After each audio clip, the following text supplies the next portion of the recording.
Sean Carson is back to receive for Carolina.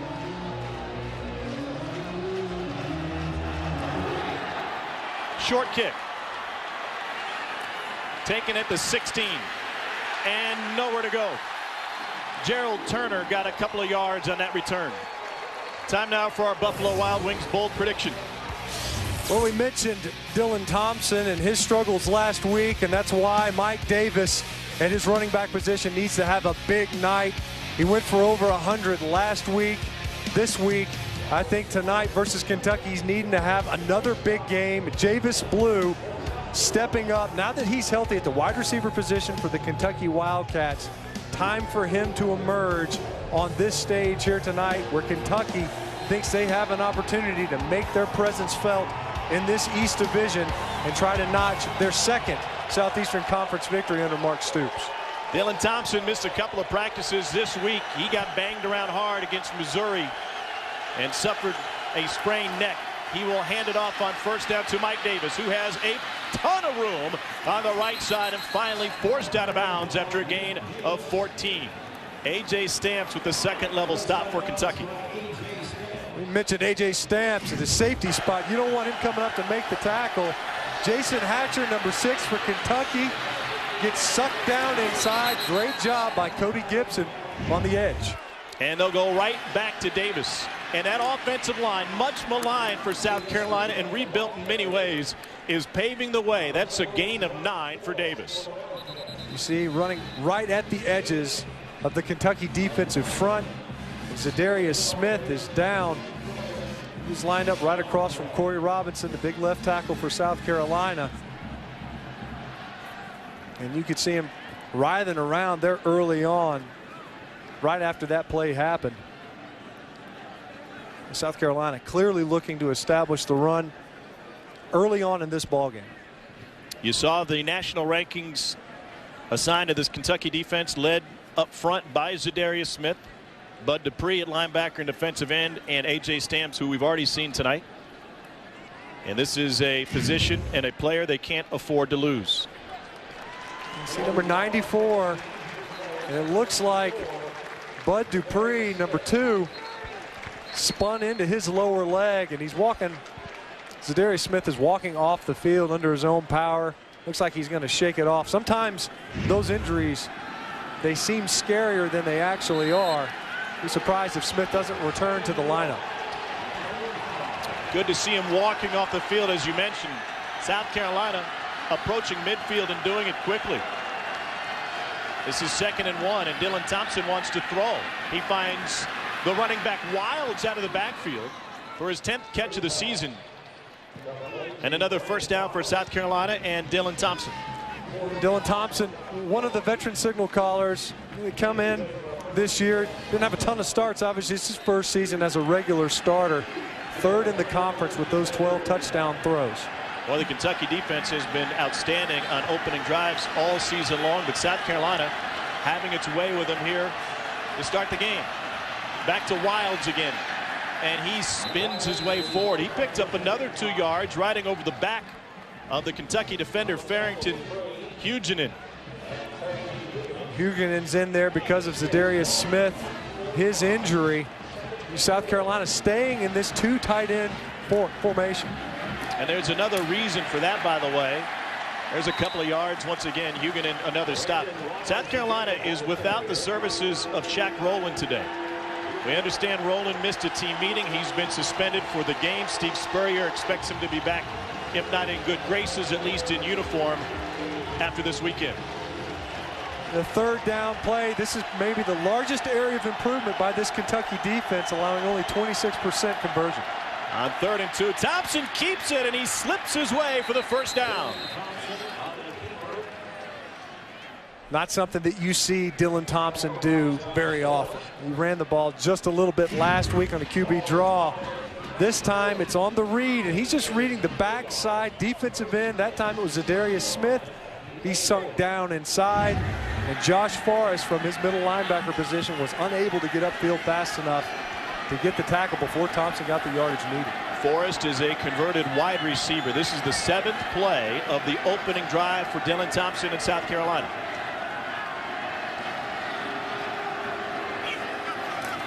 Mike Davis again. And he has found the going easy up the middle as we take a look at Stinch's Stars. Yeah, so far, great push by the offensive front. Mike Davis, you see, has already played a pretty prominent role in what South Carolina's been able to get done offensively, but Pharaoh Cooper is a do-it-all player for the Gamecocks. Zadarius Smith, we mentioned, already nicked in this ballgame, but Josh Forrest as well from his middle linebacker position. I think this game is going to be won and lost in the tackle box. Those two defenders for Kentucky are going to need to have a big game. Thompson completes it to the outside to Nick Jones, his former high school rival. A.J. Stamps with the coverage for Kentucky. Another first down for South Carolina. I have been awfully impressed by the play of this South Carolina offensive line, especially the right side. Alan Knott, Will Sport, and Brandon Shell center through the right tackle.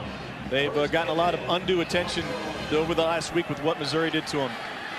Yeah, the middle really of the South Carolina front, including A.J. Cann, who had a couple of tough snaps versus Missouri, but so far the offensive front for the Gamecocks really asserting themselves in this ballgame, the play calling allowing them to do that. Thompson wants to throw again.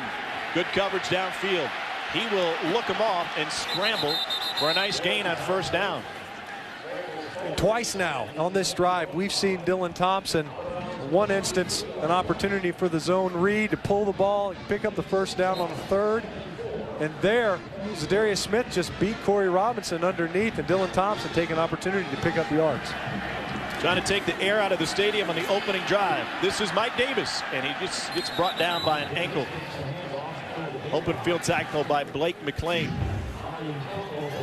Mike Davis seeing the defense very well. You see nice spin move as Blake McLean came up, just barely able to get Davis down on the ground. As we mentioned, Mike Davis is a guy, he's had a couple of quiet games. He's gone over the century mark twice so far this season, and a very strong start so far here tonight. Already 5 first downs for South Carolina. They've run it 80% of the time thus far. Add to that total as Davis goes banging up the middle against the chrome helmets. Josh Forrest, the one to bring him down. Now you can see just the method to the madness so far for the Gamecocks is that no sense in spending time on the perimeter when you can establish the run game. Steve Spurrier, for so many years, was thought, oh, he's a passing game guy. He just wants to throw the football around. But at South Carolina, he's won a lot of ball games with defense and a strong rushing attack. So instead of fun and gun, run and stun for South Carolina on this opening drive. Thompson rolls, directing traffic. He will scramble again. Twice he's been able to get to the edge after the great coverage downfield by Kentucky. That time, Dylan Thompson had all the time in the world, a full slide protection, but all his receiving options were to the left of the formation. You can see him kind of trying to direct traffic to get his receivers to redirect to the direction that he was flushed. 3rd and 4. Wilds trying to go up the middle. Nifty move, and he picks up the South Carolina first down. Such a difficult play to stop. It's a zone play. Brandon Wilds has an opportunity to press it towards the middle of the line of scrimmage and has the vision enough to see the backside cut. What a drive by South Carolina. 14th play of the drive. It's Wilds again. Touched in the backfield and eventually wrestled down by Melvin Lewis. Blake McLean came charging in from his outside linebacker spot to get a hand on him. McLean, a hybrid player for Kentucky. Guy is able to get in the backfield just enough. You'll see him shoot. He chose the backside gap. He was lined up to the play side to the left of the line of scrimmage, and he bounced to the backside gap so that he could get upfield. Nice play by Blake McLean in traffic. 3 wide receivers for the first time on this opening drive for South Carolina as Demir Bird enters in what would have been Shaq Rowland's spot. Blake Lock at 5. Wilds left side, knifes it through, and he is down to the 1. A.J. Stamps came in from his safety spot. There is a flag on the play in the far corner of the end zone where Demir Bird was matched up with Fred Tiller. That'd be another first down for South Carolina. They've already picked up 6 first downs. After the play was over, personal foul, number 3 on the defense. Penalty is half the distance to the goal. Automatic first down. Personal foul, personal for a reason. It's a selfish play, completely unnecessary. The run play, Fred Tiller just wants to take a shot on Demir Bird. The official standing right there. Just absolutely no need for it. As it is, you place the ball in proximity to your goal line. This is Wilds again. And he gets stopped at the line of scrimmage. Bud Dupree came flying in to cut him down. This is an area, Tom, where South Carolina has thrived this season, though. They get in the red zone and they come away with points. A perfect 17 for 17 when they get their trips inside of their opponent's 20. Oftentimes able to come away with touchdowns on 12 different occasions on those 17 trips where the Gamecocks are able to get 6 points. That's the best mark in the country with 12 touchdowns and 17 trips to the goal line, and once again stopped. This time it's Mike Davis who re-entered. He's down to the 1. J.D. Harmon was there for Kentucky. A big morale boost that Kentucky could force a field goal. See, they're going to try to quick snap it. Thompson pushes, and he is short. And that'll bring up 4th and goal for South Carolina. Why was it so much easier for South Carolina to get the yardage up the middle when they were further away from the goal line? Well, you can see whenever you get in the red zone, there's less field to defend. So it gets very crowded very quickly. The defensive secondary players, based on formation in this instance, they're much closer to where the football is. And keep in mind last week, South Carolina went for it early on 4th down. It was in their own territory versus Mizzou, but Steve Spurrier not scared to roll the dice on a 4th down, especially with such little yardage needed on a goal line. High snap. Davis takes it. Flag on the play. Thompson says he's in. The officials do too. But we'll wait and see where the penalty marker came from and why. Maybe a formation penalty on South Carolina. Offside on the defense, number 94. That penalty is declined. Result of the play, touchdown. Mike Davis has been hobbled by injuries, his ankle, his ribs. In his words, he's been shaky, but he's able to pay off that opening drive, which lasted 19 plays for South Carolina. And he takes it in from the 1. They ran the ball on 17 of their first 19 plays. And the extra point is good.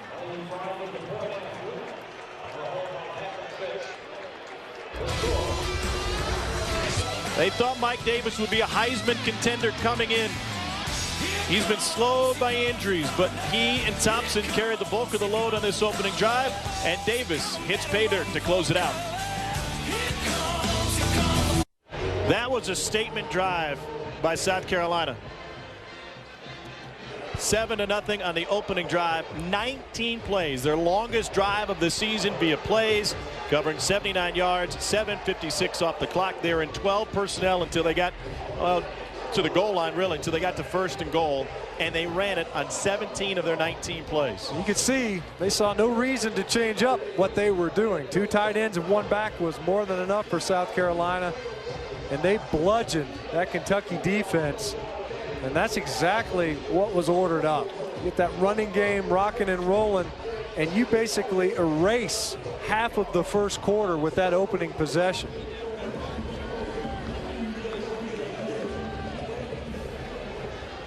Officials will hold up play here as we await the kick. There's some personnel down on the far side of the field. I didn't see who it was or who it may be, but it is in the vicinity of the South Carolina cheerleading squad.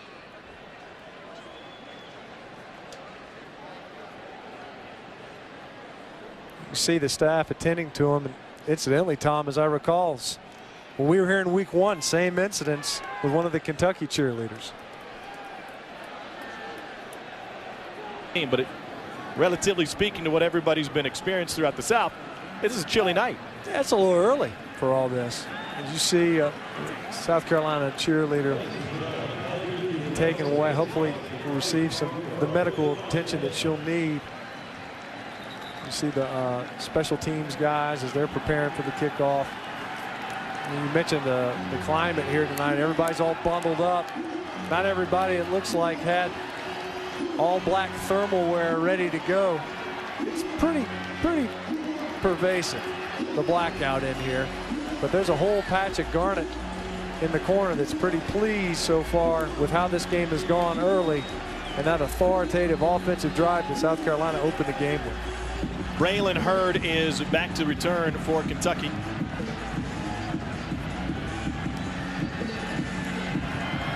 Along with J.D. Harmon. Harmon won't have a chance for the return and will take a knee. And Patrick Towles will come out to lead this Kentucky offense. He got sacked 4 times last week against Vandy after only 6 sacks over the first 3 games combined. When he has time, he can be one of the most efficient quarterbacks in the SEC. The question is, how many deep shots do they take against the South Carolina defense tonight? Well, it's not really a staple of the Kentucky offense to push the football downfield. When they do, it's been Garrett Johnson on most of the receiving end of those passes.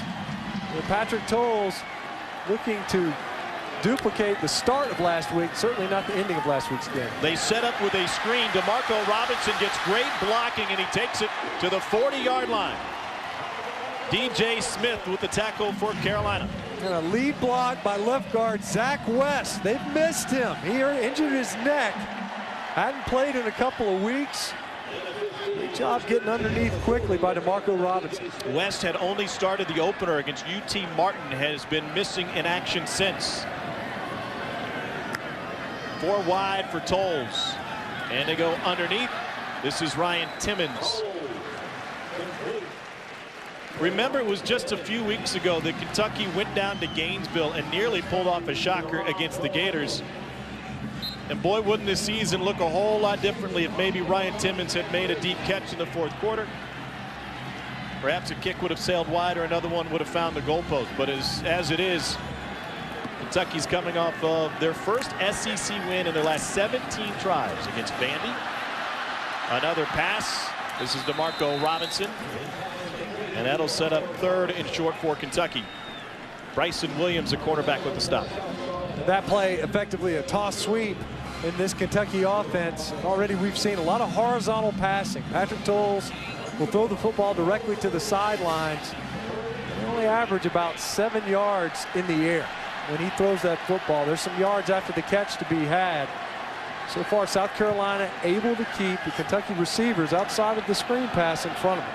South Carolina defense has allowed 43% conversions on opponents' 3rd downs, one of the worst marks in the SEC. Quick handoff to Timmons, trying to find the marker. He did. It's a Kentucky 1st down. And there's a late flag on the play all the way back at the 45-yard line. Multiple flags came in. Zach West, who you praised earlier, was way out in front of the play and working on one of the South Carolina defensive backs. This time I think they're going to get right tackle Jordan Swindle. It was all the way downfield. I think it was after the play they're going to say, and he threw a cut block. Personal foul, clipping, number 72 on the offense. 15-yard penalty, replay, 3rd down. So it's John Toth who gets flagged, and just to show you what Kentucky's offensive line was doing on that play is between us and the head official, we named 3 different linemen who could have gotten flagged. It's too bad because you never want to be implicated in one of those. You see the umpire visiting with John Toth. You see number 72 right here. You see him at the end of the play. The defender kind of spun around, but the play was over. Ball was away from him, completely unnecessary. And now, of course, negating what was a conversion and putting you way behind in the sticks on the 3rd and long. JoJo Kemp is in the backfield for the first time tonight. Trying to set up a screen to him, and it's tipped in the backfield and will fall incomplete. Gerald Dixon was able to get just enough penetration to swat the pass away and force a Kentucky punt. Great job by Gerald Dixon. Sometimes you see the ball getting delivered quickly, which is something Kentucky does very well. See Towles looking away, and he's out the whole way. He's looking to dump the ball off. Dixon able to get his arms up before it caused the incompletion. Got to be a very frustrating possession for offensive coordinator Neil Brown.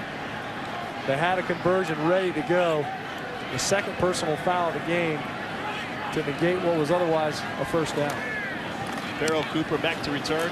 18th punt of the season for Kentucky. Only one of them has been returned. Great job by Landon Foster. And so South Carolina will return to offense. See if they go back to that bruising rushing attack when we return. 81-1 odds. An entrant by the name of Two Notch Road. Folks in Columbia know all about Two Notch. I don't have the history on how that horse got that name, but no surprise with traffic on Two Notch. She finished last. High snap. Dylan Thompson will fall on it inside the 10. Did he get control or not? Bud Dupree tried to wrestle it out of his legs.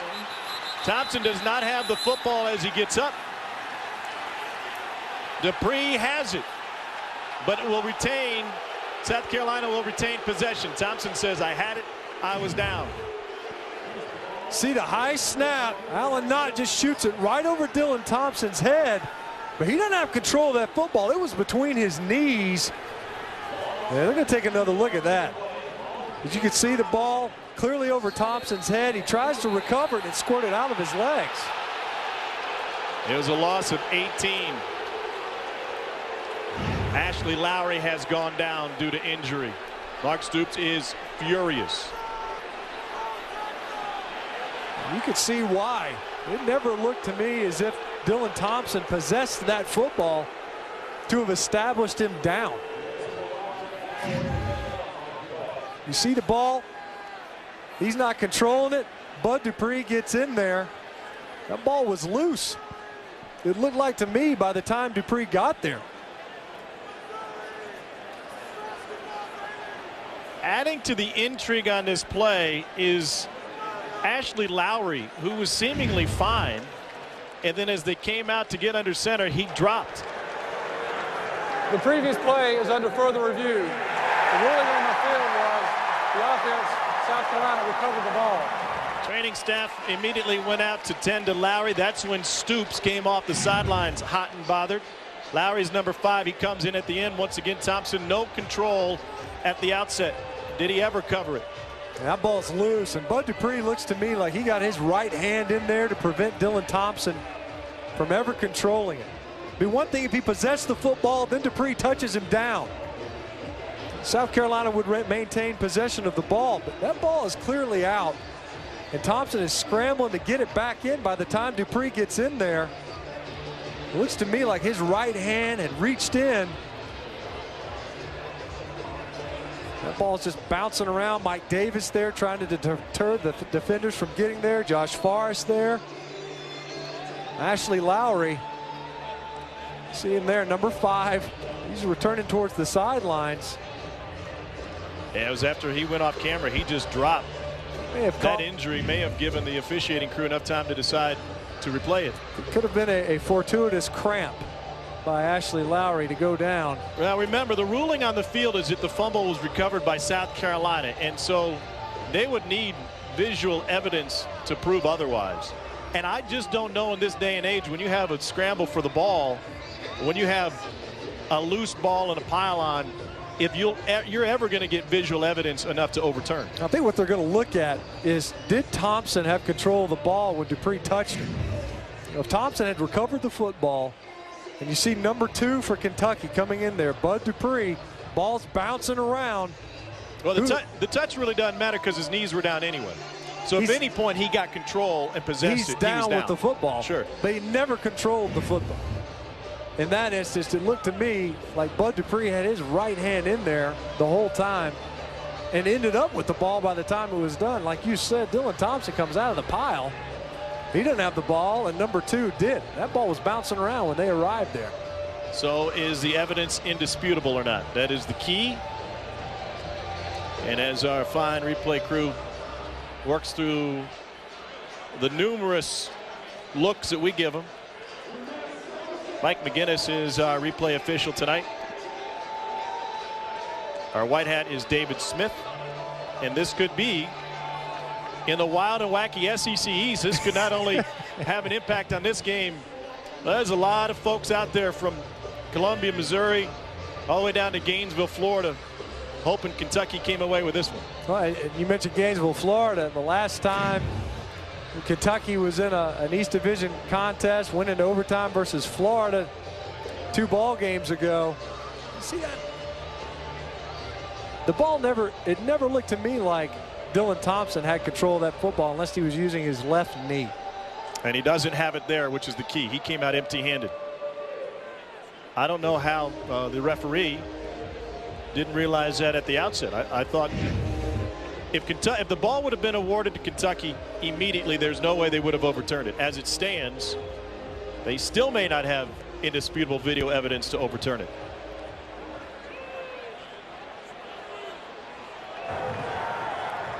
After further review, the ruling on the field stands. South Carolina ball. Wow. Well, I don't disagree with them. I don't know that there was indisputable video evidence. I think Kentucky recovered it. I think common sense tells us that Bud Dupree had the football, but I don't think the video evidence is indisputable. And that's what ultimately it has to be. The ruling on the field was that South Carolina recovered it. But Bud Dupree kind of obscured the view. It seemed pretty clear that he had the football, but the ruling would stand in this instance because there was enough evidence to say otherwise. And as it is, a loss of 18, which, if anything, may take South Carolina away from its punishing ground game. 2nd and 28 for Dylan Thompson, and this place is getting loud. Little option look. Mike Davis takes the pitch in a burst of speed for Davis. He's got the sideline and finally forced out past midfield. Marcus McWilson saved a touchdown as South Carolina turns to option football to get out of trouble, and once again on the plus side of the field. Steve Spurrier went to this a couple of different times. Here's Bud Dupree, guy who was involved in the play last time. They're pitching right off of him, and that time was Zadarius Smith at the defensive end spot.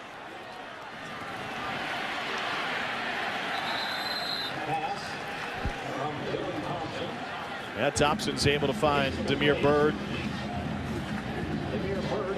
What a huge swing of events. If you're on the Kentucky sideline thinking you might get the football in the red zone, a quick change, and instead Mike Davis able to rip off a quick option, and the Gamecocks are back at midfield.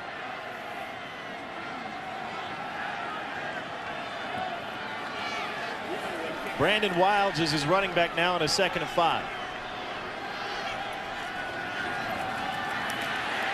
Wilds hit at the line of scrimmage, no gain.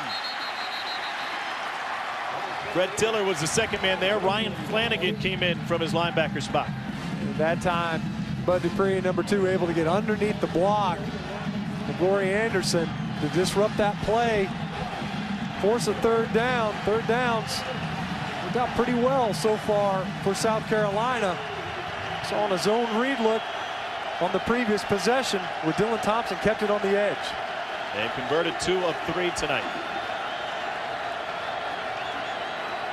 Thompson complete for a 1st down and a falling catch by Bird. Bird had a tremendous game last year against Kentucky. Had 5 catches for 94 yards, including a 62-yard touchdown in the first drive for Carolina. He's seeing more playing time with the 1-game suspension of Shaq Rowland. Jordan Diaz is on the field now for South Carolina fullback. They come wide side to Farrell Cooper. First touch, making guys miss. Cooper brought down inside the 30 by Josh Forrest.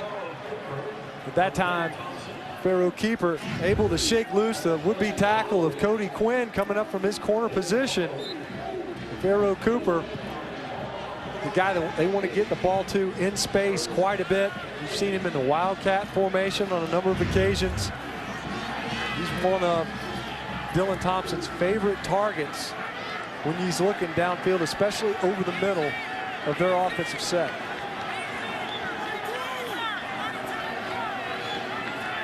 You see South Carolina back in that 12 personnel, 1 back, 2 tight ends that they were in the first possession. They run it again on 1st down. Wilds breaks through, gets to the 3rd level, and he's down to the 16-yard line. It will be another Gamecock 1st down. And now Wilds is banged up, holding his right knee. It was a gain of 12. The junior from Blythewood, South Carolina. He takes a shot. Really, maybe he torqued it.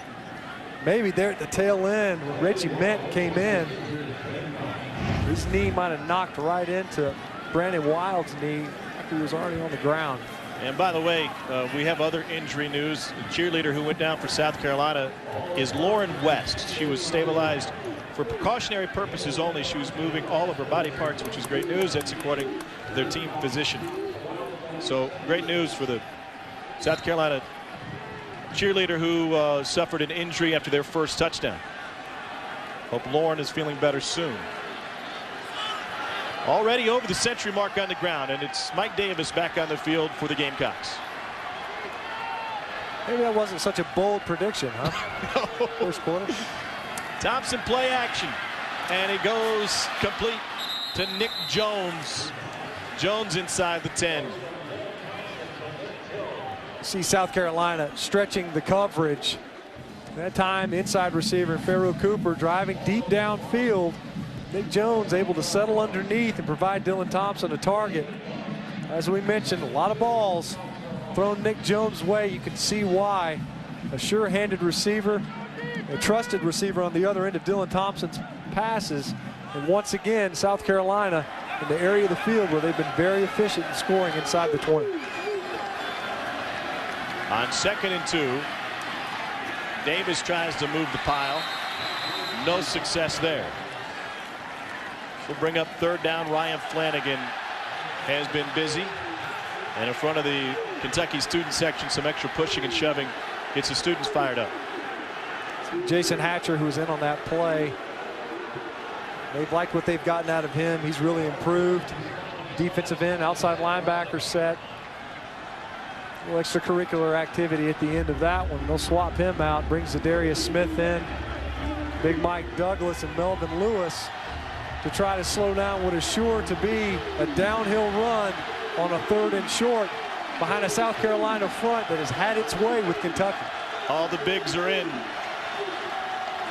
First quarter comes to an end with South Carolina dominating time of possession. A usually useless stat tells the story here tonight. 12.5 minutes the Gamecocks have had possession. 2 long drives. This is their 2nd of the night. Still energy and excitement in this building around this program, but the Gamecocks trying to suck the life out of Commonwealth Stadium on their 2nd drive of the night. To face a 3rd and 1. This was the play, though, that it took to get out deep in their own territory after the high snap, and they were in a speed option.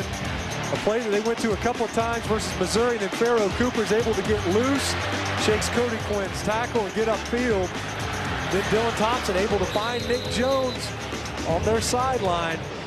And South Carolina dominating this football game. You mentioned time of possession. It's not so much how long you hold the football, but if the opponent only has 5 offensive snaps, that's advantage South Carolina. In this instance, 28 offensive plays to Kentucky's 5. 12 first downs for South Carolina. This is the 10th play of their 2nd drive. Davis needs 1 yard. He's got that and a couple more. And we'll set him up with a 1st and goal at the 2. Ryan Flanagan, another tackle for Kentucky. We mentioned early on, Dylan Thompson got rocked last week. Offensive line for South Carolina, they got hammered as well. Doing a great job blocking here. Here's Davis again. And he is at the goal line and over. There's the signal. Touchdown, South Carolina. Mike Davis submarined his way through the line. It's his 2nd touchdown of the night. Again, great push by South Carolina on a number of these runs. You know, other than a couple of snaps, Blake McClain was able to get into the backfield. He's uninhibered entering the line of scrimmage. And there's 2 or 3 yards worth of push that he's running behind. Elliott Fry, one of the best kickers in the SEC, bangs it through. Here's a stat my offensive lineman partner will love. South Carolina has run 30 plays tonight. They have turned to the ground game on 24 of those 30 plays, including 2 touchdown plunges for Mike Davis. ESPNU will televise Kentucky's men's basketball practice live, but in advance of that, our own Heather Mitz has caught up with their head coach. Here she is with John Calipari. Coach, you come to most of the home football games. You took to Twitter today to get the fans out here. What do you think of the blackout crowd? Oh, it's been outstanding. I really love the fact that the student section is full. They're into it. It's an exciting environment. You said you played football growing up, but unfortunately your career Grew up came in to an Western end. PA. Everybody played football. What ended your football career, though? What ended my career, I think it was 8th grade. I got hit so hard, I was looking out the ear hole, and I broke my collarbone, and it said, I better play that sport you play inside. Probably a safer bet. First day of practice yesterday. What do Kentucky fans have to look forward to this season? We don't know yet. I mean, I think it's going to be exciting. We'll be expected to win every game by 30, which is normal. But we got a good group of kids. I mean, really, I'm excited about it. Thanks, Coach. Go stay warm. Thanks for joining us. Thanks, Heather. Here's Braylon Hurd, who picks it up inside the 10 and tries to find some room. He takes it out to the 15. Got not entertain everybody. John Calipari's got another great team coming on. That practice next Friday will be aired live on ESPNU from 3 to 5. Jay Billis, Seth Greenberg, and Avery Johnson will call the action for the U. To see the guy that hit him so hard that he broke his collarbone and spun his helmet completely sideways on the same snap. You know, he's not the only basketball coach that has a similar story. Tom Izzo grew up with Steve Mariucci, and he has a similar story, and said that's why that chased Izzo into basketball. Some basketball guys are just afraid of getting hit. Reasonable decision making, I would think. That makes a lot of sense. He probably had a better shot than he did anyway. Patrick Tolles gets rid of it quickly, and that is complete for a gain of 6 to Joey Herrick, who is seeing more playing time tonight. Marquise Roberts getting the start at middle linebacker for South Carolina with the stop. See Kentucky looking to tempo. They were able to move the ball in that first possession were it not for the personal foul. They had some success. Ryan Timmons was able to pick up the conversion and backed them up. They need to get into a rhythm and certainly get points out of this possession. Well, the South Carolina defense has been vulnerable all season. It started on the opening night on SEC Network when Texas A&M torched them. Kenny Hill threw for 511 yards. A&M ran 99 plays that Thursday night in Columbia. 680 yards, the most allowed in school history. Since then, though, this South Carolina defense has not been what it's been. That's for sure. It hasn't been what it was in previous seasons, but it has improved. Speaking of Lorenzo Ward, they like what they've seen in their secondary, tightening up. Tolles vacates the backfield. This is JoJo Kemp in the Wildcat, and he will keep it. He's got a first down, makes a move, still trucking, and JoJo Kemp takes it past the 35-yard line. Sky Moore finally brings him down. In the fourth quarter against Vandy, JoJo Kemp was a difference maker. They went exclusively to the Wildcat. He ate up yardage and clock. You see, they blow DeMarco Robinson through there to pull a defender out of the box, and JoJo Kemp just takes it straight downhill. Blitz coming. Tolles rolls, eludes one man, and chucks it to the South Carolina sideline. Darius English was the one chasing him. That time they dialed up a blitz as well. Sky Moore came flying upfield. John Toth was able to finish him off. DJ Warren, were it not for his peel back, Patrick Tolles likely sacked there. He was sacked 4 different times last week as well versus Vandy. See Lorenzo Ward dialing up some of the heat on the early downs to see if the quarterback move him off of his spot, get him uncomfortable in the pocket. Carolina's already going to some defensive line rotations. This is a screen for Javis Blue, and he gets brought down just past the 40 by Sky Moore, sophomore from Cooper City, Florida. They're going to look at the film, but Javis Blue is going to see that he should have just kept on running on that original angle. He had blockers in front of him. Instead, he reversed course, ran right into the defense. Quick snap again on third down. Out route. Batted away. What an incredible play by Bryson Williams. They wanted Williams at safety to try and solidify the defense and be the guy to give the calls to his teammates, but they had to move him to corner because no one else was good enough, and here he shows why. Bryson Williams had this well covered and well timed to deny the reception of Ryan Timmons. Tolles had an opportunity to check it down to Braylon Hurd. He likely could have gotten the yardage to pick up the first. As it is, you can see what the coaches like in Bryson Williams. Smart football play. Second punt of the night for Landon Foster. Farrell Cooper backtracking, grabs it. Try to spin away. Poor decision. by Pharaoh Cooper. He goes the wrong way as Josh Forrest is able to swallow him up with a special teams tackle. 47-yard punt and a loss of 4 on the return by Cooper. Take a look at tonight's Aflac trivia question. Steve Spurrier has dominated Kentucky this time at both Florida and South Carolina. He's 20-1 all-time against the Cats. He's the only active FBS head coach with 20 wins against one school. Which coach is next on the list and who is the opponent? If you were paying attention at our production meeting, you would have seen this on a graphic. Let me give you a hint. He's a guy that's been around for a while. I mean, to have 20 wins against one opponent, like Steve Spurrier, he must be coaching college football for a long time. Yeah. Oh, wait. The head ball coach hasn't had to toss the visor or hide his face in it just yet, thanks to his dominating run game. 24 rushes already tonight, make it 25 with Mike Davis trying to find some room. He is bottled up. And that leads me to my next question. What does Kentucky need to change defensively to try and stop the run, because they've had no success yet? Well, the real challenge is, they've been rotating guys on the inside, trying to keep them fresh. But they're going to have to anchor a lot better on their defensive front. You see big Matt Elam in there, 375 pounds. They need to find a way to stop that push, that surge that South Carolina is able to create, and a lot of it originating between the guard, center, and guard of the Gamecocks. Well, they lost a linebacker, brought in an extra defensive back, come with pressure, and a diving attempt right through the hands of Rory Anderson. He's been money all season, and he had that one for a split second, but couldn't take it to the ground. 3rd and 10. Well, Rory Anderson is a weapon, a tight end, but he can run very, very well. At that time, A.J. Stamps was able to get his hands in there and disrupt the reception. South Carolina's been pretty good on 3rd downs tonight, 4 or 5. But this is a 3rd and long, longest distance that they've faced in this game. Their average 3rd down distance has been just 4 yards.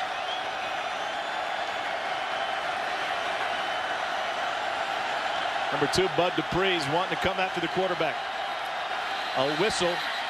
Play is dead, and it was Rory Anderson who Dylan Thompson went back to. Timeout, South Carolina. Their first charge. First timeout taken by South Carolina. Tune in for. All right, thank you, Heather. I thought she was going to bring her gold medals for us to share this weekend. 3rd and 10 for Dylan Thompson in South Carolina.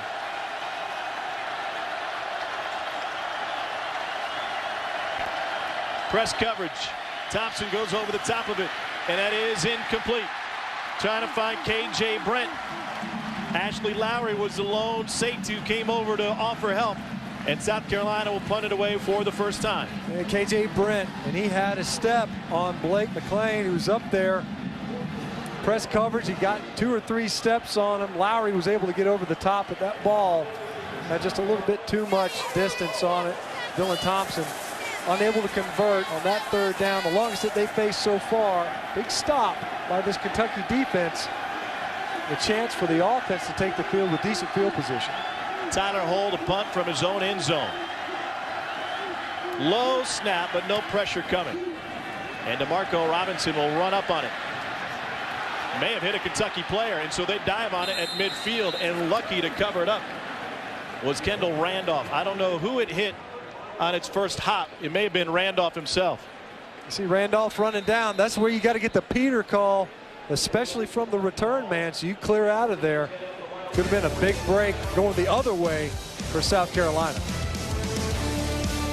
On-campus incident last week. Stanley Boone Williams, Dorian Baker, Drew Barker, and Tamir DeBose charged with disorderly conduct. They were shooting pellet guns off on campus at night. It caused a 2-hour alert here on campus at the University of Kentucky.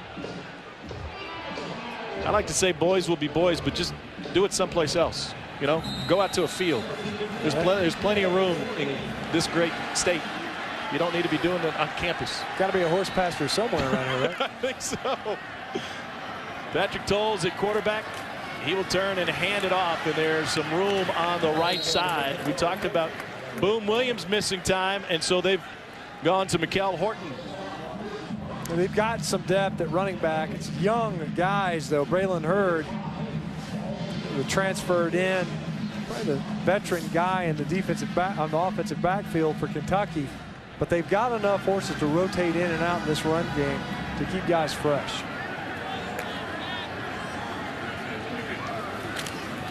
Play action to Horton. And on the slant, it's complete for a Kentucky first down inside the 30 for Javis Blue. Javis Blue, guy they've been waiting on. Banged up a little bit this year, but got underneath the coverage for the big pickup. And quick tempo again. Horton gets popped just as he came across the logo. See Javis Blue lined up in the slot. He's able to get a free entry underneath. That time it looked like Dietrich's Marcus able to make the reception. You know, it was Blue that had a screen pass that was set up on the previous drive. He decided to cut it back. It ended up costing him after another incompletion to punt the ball away. That time able to catch it and run it in stride.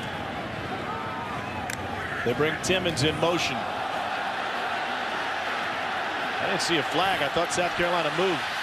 And the quarterback will scramble out of bounds as Patrick Tolles gets down the sideline and picks up a first down. The timing was way off on that one. Ryan Timmons was flying through the backfield. Toth has got his head between his legs, and he is late with the snap. South Carolina was ready for it. Kentucky was able to hold their water and stand in there in the offensive front to avoid the penalty. John Toth, the sophomore center out of Indianapolis. Kentucky in the red zone now, working against South Carolina's defense. Wide open against the zone is Joey Herrick, and he has it inside the 5. First and goal, Kentucky. Joey Herrick letting some defenders just kind of saddle up and ride him towards the goal line. There are 3 defenders trying to get him down. TJ Gurley was the first one to wrap him up. Herrick refused to be denied. Finally, the cavalry arrived and got him to the ground. Now Kentucky knocking on the door. JoJo Kemp is in for the Wildcat. He takes a snap and he finds his way into the end zone. 7-yard scoring run for JoJo Kemp.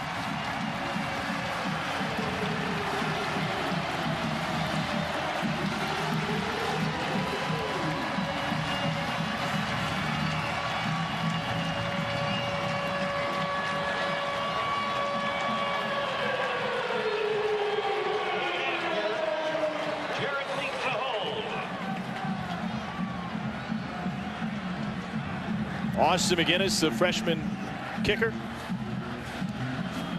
And Kentucky fights its way back with 9:15 to go in the second quarter. JoJo Kemp out of the Wildcat only needed to cover 3 yards after these completions from Tolles put Kentucky on the doorstep. And the Cat board here in Lexington. South Carolina with the lead. JoJo Kemp, his second touchdown run of the season. We mentioned JoJo Kemp does a great job. Take a look right here at Zach West at right guard in this instance. He's going to pull around. This play is intended to go to the left as Patrick Tolles motions out. Watch JoJo Kemp. Excellent vision. You see the back door open up nicely. All those blockers pushing towards the point of attack to the left side of the formation.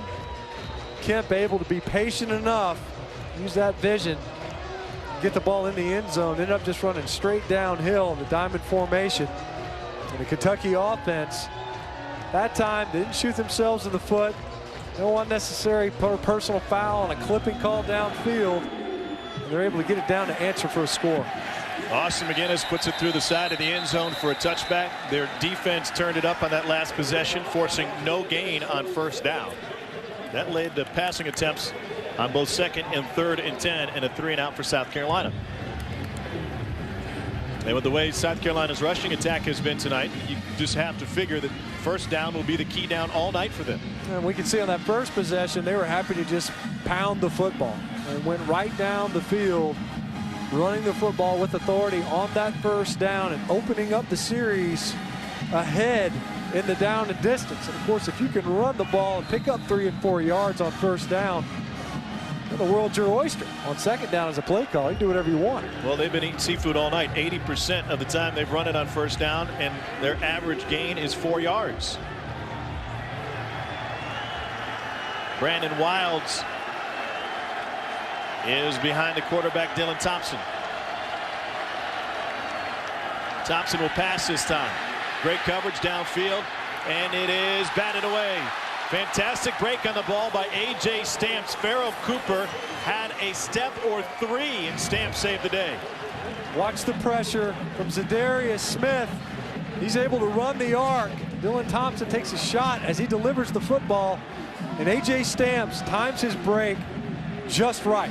He's able to close, reminiscent of what we saw from Bryson Williams a couple of possessions ago. And he timed their break as a defensive back to deny the completion.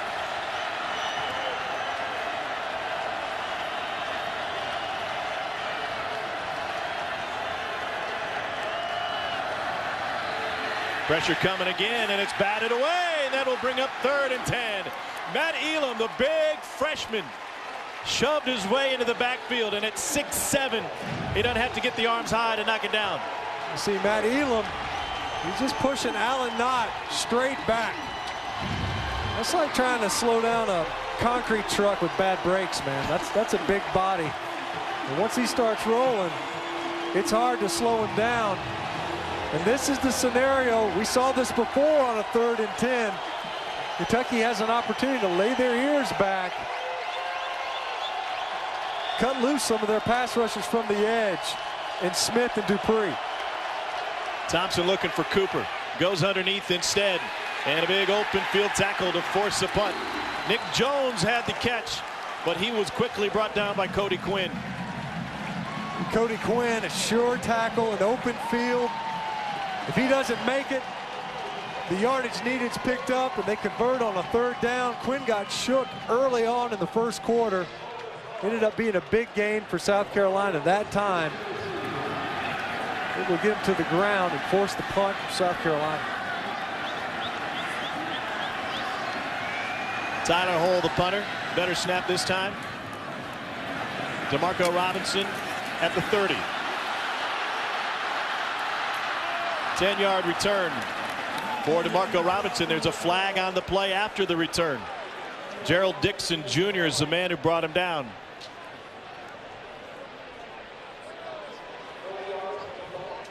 Side judge threw his flag after Robinson had already been brought down. Yeah, the flag did come out a little bit late. It looked to me like it was a block in the back on Dixon. An attempted block on Dixon. Illegal block. Block in the back on Nate Willis. Last drive for Kentucky. And Patrick Tolles able to get the ball fitted into a window with Javis Blue underneath the coverage. And then wisely doesn't see anything that he likes downfield, able to pick up the yardage. And then JoJo Kemp from a Wildcat formation. Really, Kentucky's one of the few teams in the country can justifiably call that the Wildcat. Everybody else should have to come up with a different name for the direct snap. This worked well for the Kentucky Wildcats the past 2 weeks. Tolles hands it off to Braylon Hurd. And Hurd credited with 5 yards on 1st down. Todd Gurley threw it out of that formation today. Wild Dog, right? Is that what they call it? Probably. We can make up the nicknames. We don't need Mike Bobo's permission. Well, absolutely we don't. And incidentally, if we were going to call the Wildcats for Kentucky, then it's only fair to call the Georgia version Wild Dog. That time Hurd picks up more yardage. If Nick Haynes, the true freshman or redshirt freshman, picks up a block on the edge. Wow, another pass batted down at the line of scrimmage. That one went right into the gut of Mason Harris, freshman from Fort Oglethorpe, Georgia. Pardon me, junior.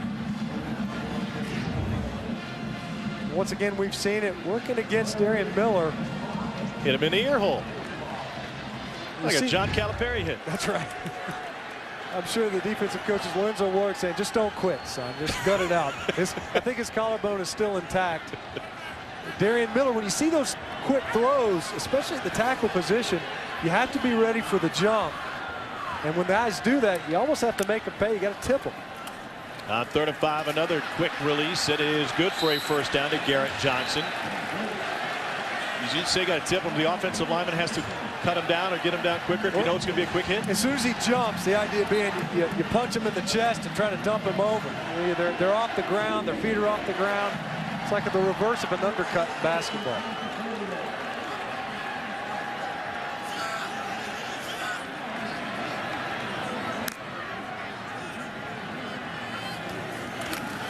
On play action, pressure coming over the middle for the tight end. It is incomplete. Stephen Borden nearly had an over-the-shoulder grab, and then when the contact occurred, he got separated from the football. DJ Smith from a safety spot.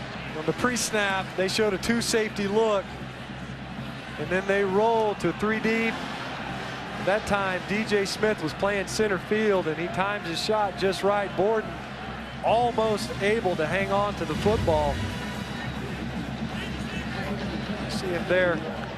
Might have gotten up with a few cobwebs. And Patrick Tolles put the ball on the money. Maybe just a hair late with that ball, allowing the safety help to get over. DJ Smith got him from the top rope. Tolles, happy feet in the pocket, and completes it for a gain of 4 to Ryan Timmons. That will bring up 3rd down. Jonathan Walton with the coverage. You've seen Tolles tonight, though. Largely, he's been on target. Excellent job delivering the football. Haven't seen a lot of downfield throws. But so far, he's been able to place the football on the money. Place it where his receivers can make a play on it. 10 of 15 passing for Tolles. Sophomore from Fort Thomas, Kentucky. First-year starter coming off of a redshirt season. Looks left, gets pressured right. He lost the football. Tolles gave it up again, and it's pounced down by South Carolina. Patrick Tolles fumbled it 3 times last week. It didn't hurt him against Vandy, but against South Carolina, it could be a game-changing play as Jonathan Walton is able to scoop it up. You see the edge pressure coming right away, completely unaccounted for. In that time, able to get upfield quickly. Patrick Tolles doesn't feel it and doesn't secure the football. Twice last week, the ball just shot out of his hands. This time, it's stripped.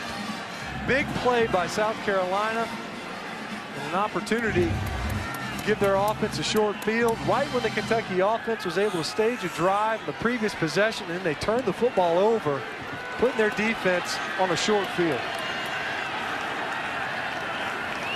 Kentucky brings an extra man on Thompson. They can't get to him in time. It's complete to the edge to Farrell Cooper. This is what happened with Patrick Tolles last week against Vandy. Right here, the ball just comes out of his hand. He wasn't hit. Ball just slips out as he was trying to load. Then again, Steve Bartkowski look. He goes to throw the football, shoots out the back of his hand. There's another one in that ball game when it was stripped out, similar to what we just saw. This is Mike Davis. He has a 1st down on another punishing run as he nears the 20-yard line. See Max Smith over there visiting with his fellow quarterback. You know, so much is made of the position. You got to keep your eyes downfield, but ball security in the pocket, obviously at a premium. You get a turnover on the short side, on the minus side of the field. Now South Carolina with a scoring opportunity.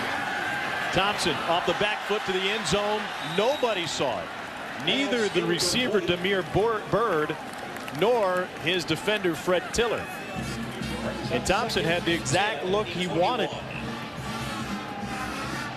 That was a weird looking play really from the get-go, and Thompson clearly on a different page than Demir Bird on that route. Demir Bird just stopped running once he reached the pylon.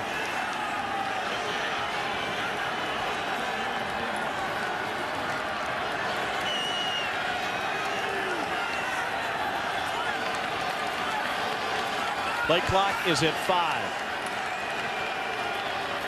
Mike Davis up the middle. He's got another 100-yard game, the 10th of his career, as Khalid Henderson finally trips him up. Mike Davis was expecting more resistance on this one. You can see he ducks his head as he enters the line of scrimmage. He's expecting contact, and he gets nothing. There's nobody waiting for Mike Davis on that inside run. He probably makes it in the end zone, at least rumbles for 5 or 6 more yards. He almost staggered into that tackle.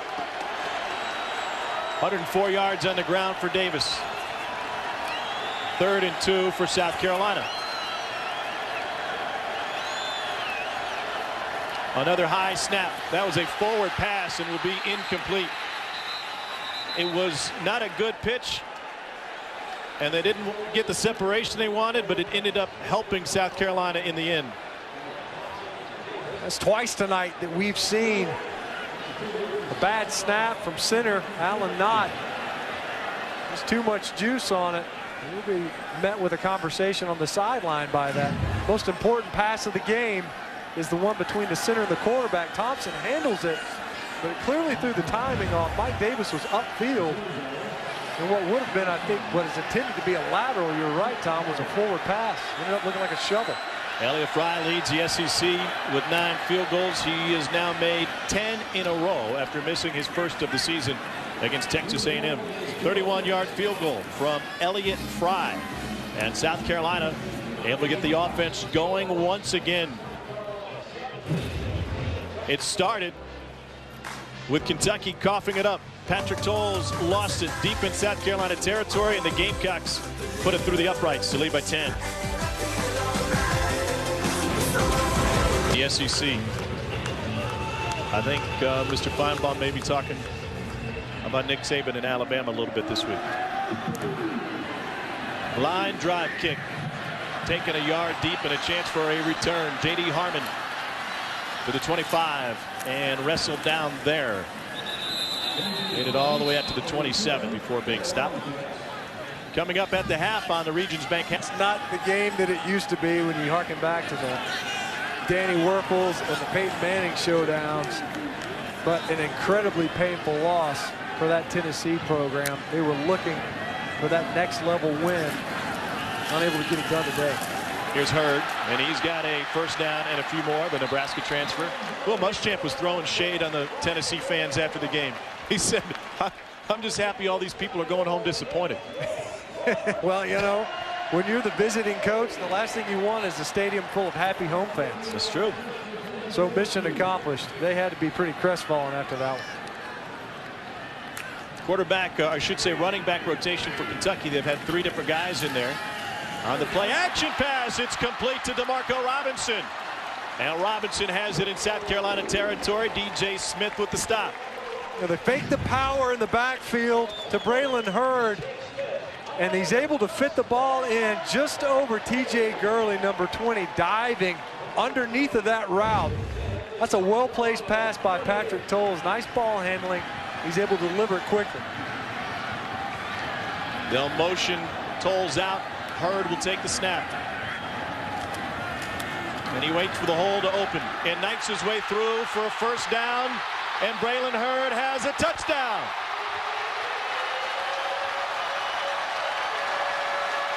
Good things come to those who wait. A 38-yard patient run by Braylon Hurd.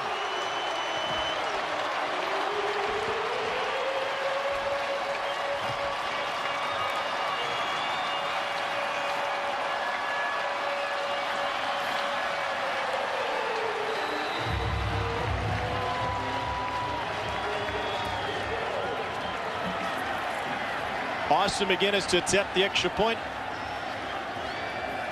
through the fireworks smoke, and it is good. South Carolina had a 2-touchdown lead. It's been whittled to just a field goal thanks to Braylon Hurd. Big Zach West. They're running out of the diamond again. They can run the power out of this from his left guard position. He pulls around. It's a nice block. It's a little help from DJ Warren blowing up in there. And Braylon Hurd does the rest. We saw him in the opener. All he did was rip off long touchdown runs. Now 4 games later, Braylon Hurd still making his presence felt as a big play threat in this Kentucky Wildcat backfield. It's been a tale of 2 quarters thus far tonight. South Carolina dominated the first quarter with 143 yards of offense. Kentucky has had success in the second period with 155 yards. And that Patrick Towles turnover looms even larger now. You think part of it is Kentucky actually getting an opportunity to possess the football and run their offense. Only 5 offensive snaps in that first quarter. The second, able to convert 21 plays into 14 points.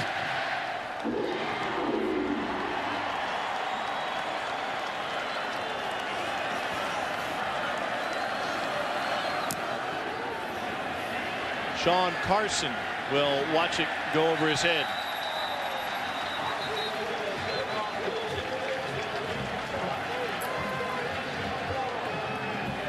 And so with 3:39 to go in the half, Dylan Thompson will come off the sideline with this South Carolina offense. Remember, Thompson missed a couple of days of practice. Steve Spurrier told us he was out both Monday and Tuesday with the sprained neck. And so Perry Orth and Connor Mitch got some reps and shared them equally. But nobody but Thompson has taken a snap at quarterback. Traditional quarterback position, I should say. They've used some Wildcats this season. You see, he started out hot, as did the Carolina offense. Well, that's all predicated on first down. When they didn't have success on first down, they had to turn to the pass.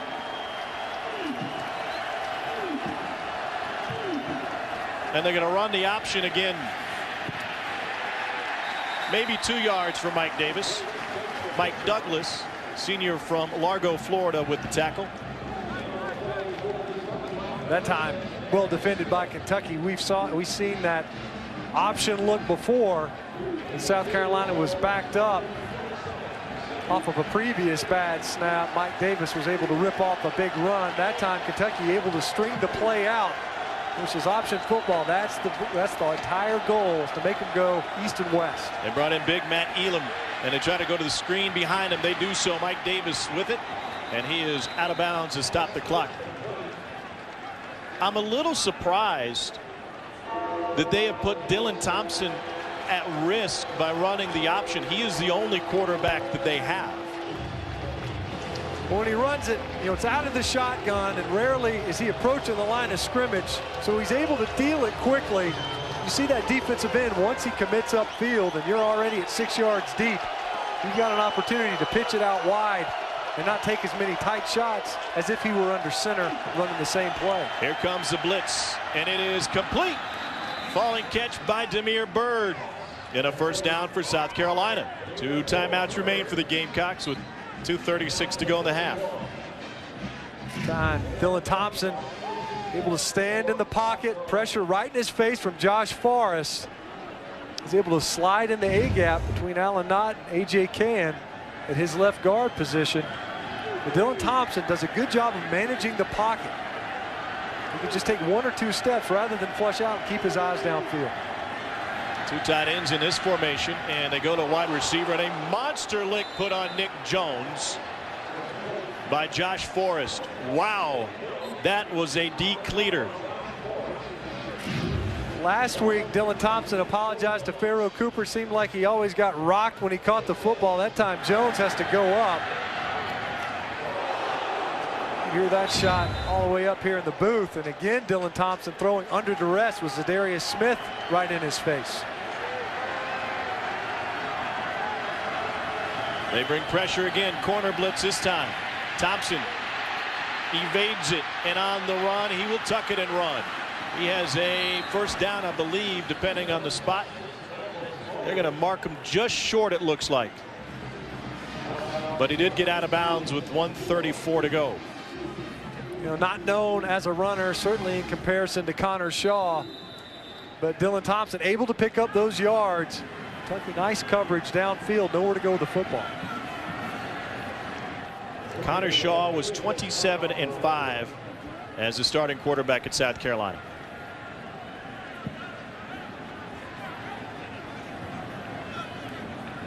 It is never easy to replace a guy who had that kind of success. They got it by the nose of the football. Couldn't see it behind the chrome helmet. At the Kentucky 39-yard line. See him right as he's heading out of bounds. Josh Forrest there to meet Dylan Thompson, kind of escort him to the boundary. By the measurement, able to pick up the first. South Carolina drive with plenty of time left on the clock and 2 timeouts. certainly the entire football field available to him.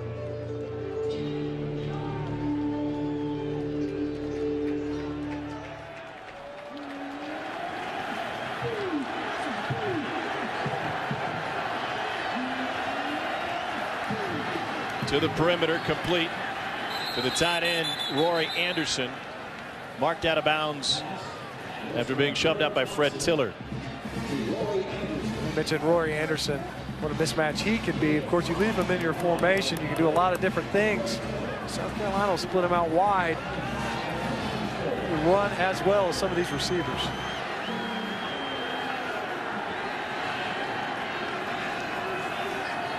Second down 5 for South Carolina. Keep an eye on this guy, Pharaoh Cooper. They like him. Kentucky uses a timeout. South Carolina facing a 2nd and 5 when we return. Good of you to travel with your seismograph this weekend. May come in handy with this loud crowd tonight. Trying to get up to stop the Gamecocks on 2nd and 5. Thompson, deep ball. Too much. Trying to find Nick Jones. Cody Quinn covered him. Jones and Quinn were hand fighting a little bit around the 5-yard line. Nick Jones was looking for a flag. The judge wasn't willing to accommodate that request, and Cody Quinn does an excellent job. He had the best shot at that pass. South Carolina has averaged on 3rd down just 4.5 yards to gain.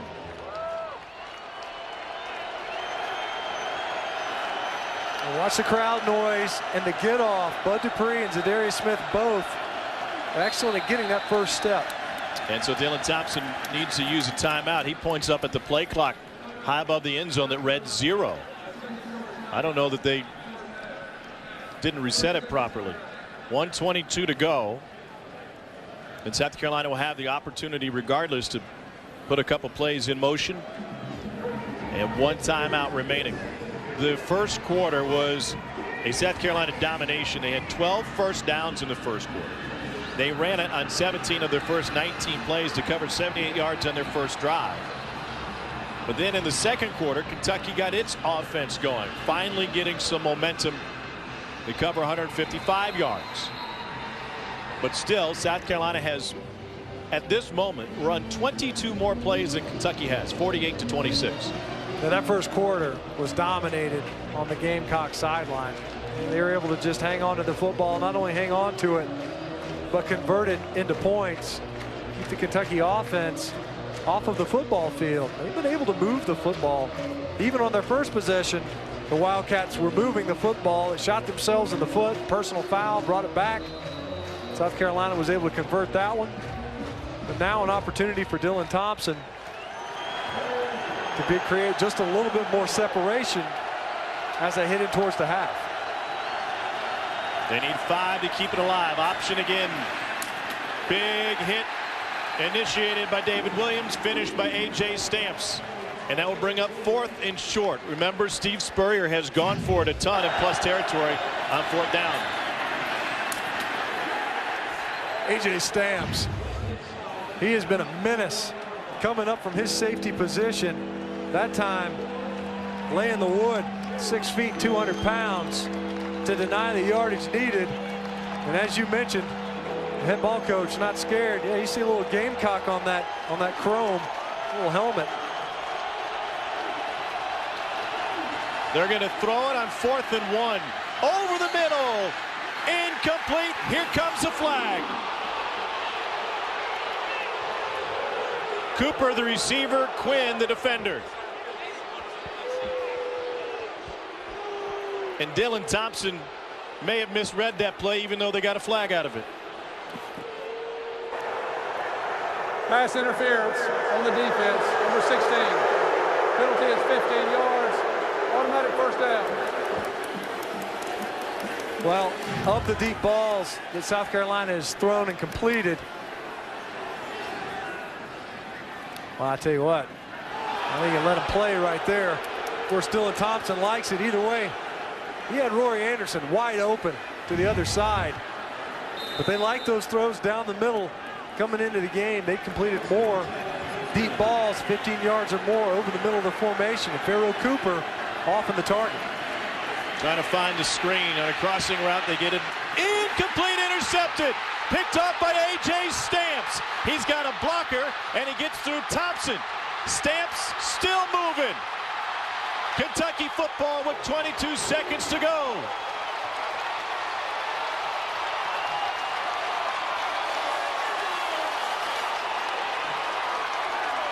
There's a flag down at the 45 after the play was dead. Here's number 1, A.J. Stamps. They're going to run a man beater, a little mesh route, a couple of crossing patterns, trying to get a natural pick. And A.J. Stamps waited from the end zone and jumped right in front of Nick Jones, who had kind of settled right there on the 2-yard line. And then gets a nice return, and I bet at the end of that play, they're going to get a personal foul on Bud Dupree. Now, how about A.J. Stamps? Great anticipation, just reads the quarterback's eyes. He's able to jump right in front of Dylan Thompson's After throw. the play was over, personal foul, number 2 on the intercepting team. That penalty is 15 yards. First down, Kentucky. Well, that is a killer penalty with only 22 seconds left on the clock. It was a 50-yard return on Stamps' 3rd pick of the season. Bud Dupree, as you said, left side of the screen, coming in at the very end. Ball's bouncing around, but they're saying the play was over. Bud Dupree lights up Nick Jones. The 3rd personal foul versus Kentucky. And you mentioned it, Tom. You're right. With 22 seconds left on the clock, that's a big penalty from a field position standpoint. Wildcats have 2 timeouts remaining. 3-man rush for South Carolina. Screen is the call, and nowhere to go on a gain of 4 to Blake Bone, the Woodruff, South Carolina native. Kentucky wants to hurry, and a timeout taken. The clock was rolling, and I don't know that they were aware. They were wanting them to clock it. The sideline was wanting Tolles to get up on the ball and try to clock it, preserve a timeout. They weren't able to get it done. They burned 4 or 5 seconds in the process. Stamps was a cornerback in junior college, playing safety now. You can see the ball skills, that's for sure. You know, we saw one of his other picks of the 3 that he has on the season. Certainly an athlete, but in that instance, that was the read that he was able to make, knowing where Dylan Thompson was going to try to fit it into Nick Jones there.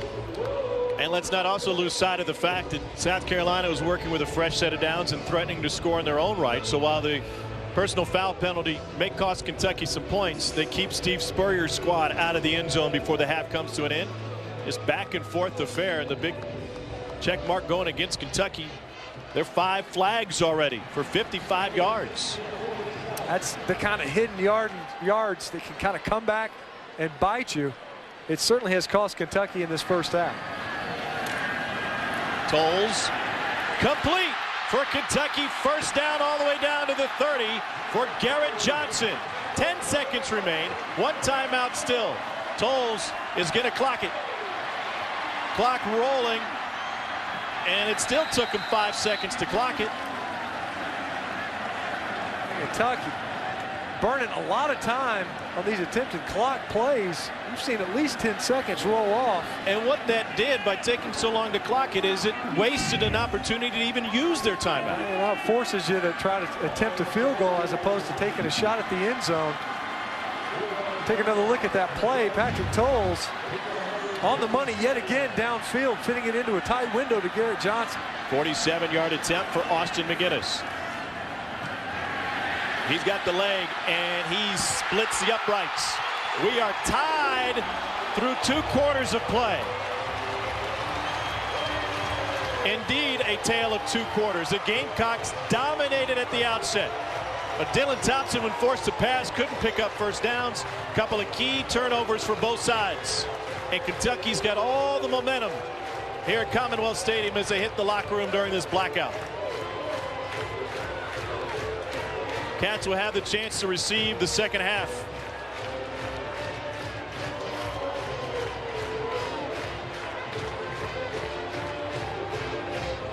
The SEC East may hang in the balance here tonight. Let's take it down to Heather, who's with Steve Spurrier.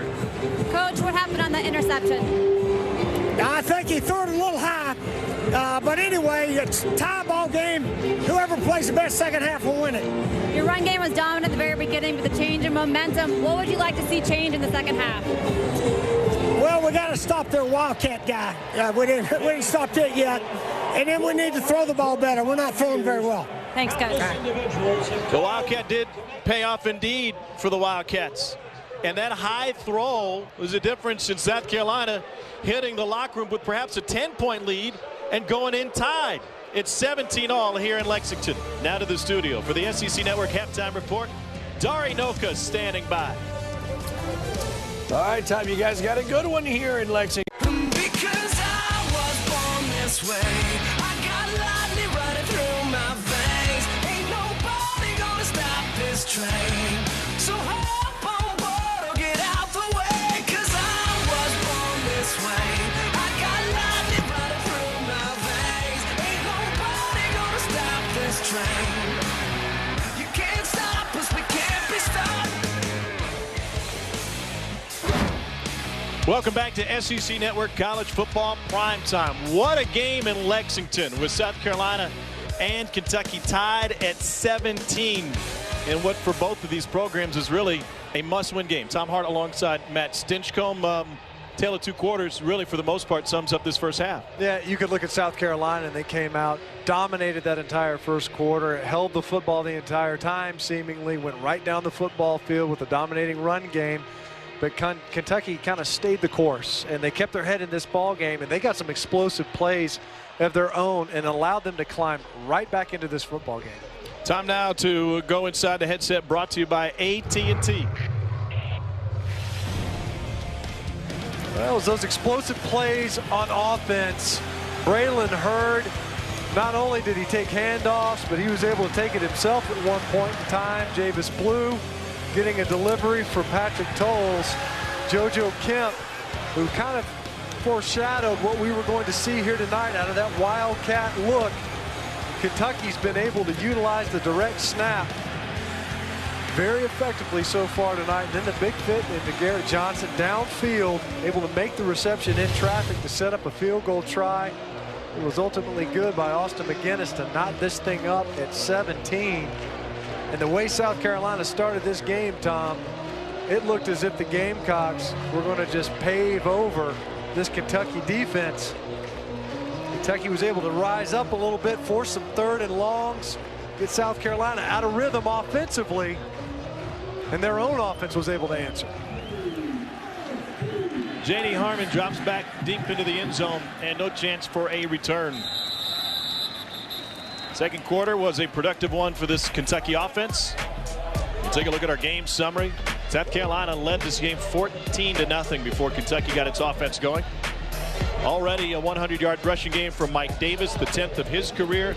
And the bulk of Kentucky's yardage came in the second quarter because they only ran 5 offensive plays in the first quarter. Good job by the Kentucky defense of allowing their offense an opportunity to get back out there and keeping in mind that the Kentucky offense turned the football over on a sack, strip, fumble of Patrick Tolles. Otherwise, that would have been another opportunity for that offense, another possession for them to turn it into points. Quick hitter to Braylon Hurd.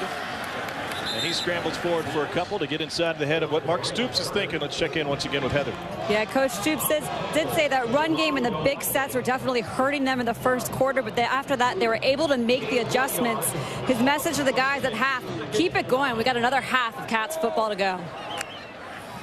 And it could be a big half for Kentucky. This is Hurd, the Nebraska transfer.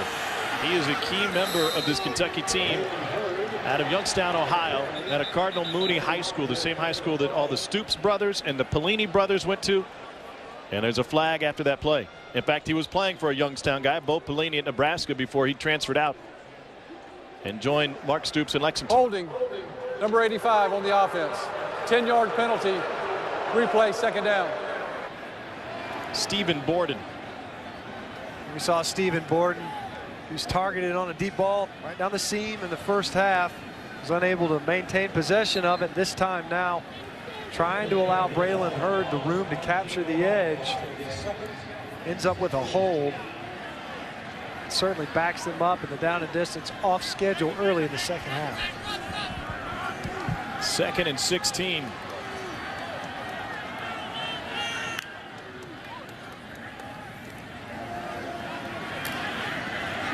Tipped, nearly picked, and then nearly caught. Javis Blue was the intended receiver. DJ Smith broke it up. He ran right out of his shoes to make the play that time for South Carolina. Trying to get it to Blue downfield. Lucky to come away with it. Al Harris Jr. was able to go up and tip that football. Whenever the ball ever gets tipped, be it over the middle, especially when there's 2 defenders in the proximity, it's dangerous. The ball floating around. Lucky they didn't end up with a turnover.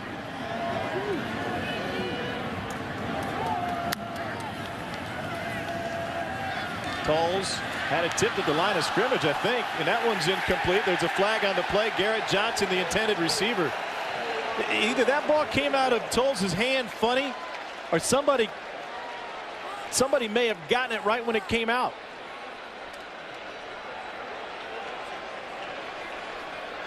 The ball has been coming out of Patrick Toles' hand funny over the last couple of games, though.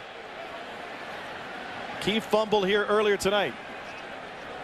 If it was tipped, there shouldn't be a penalty.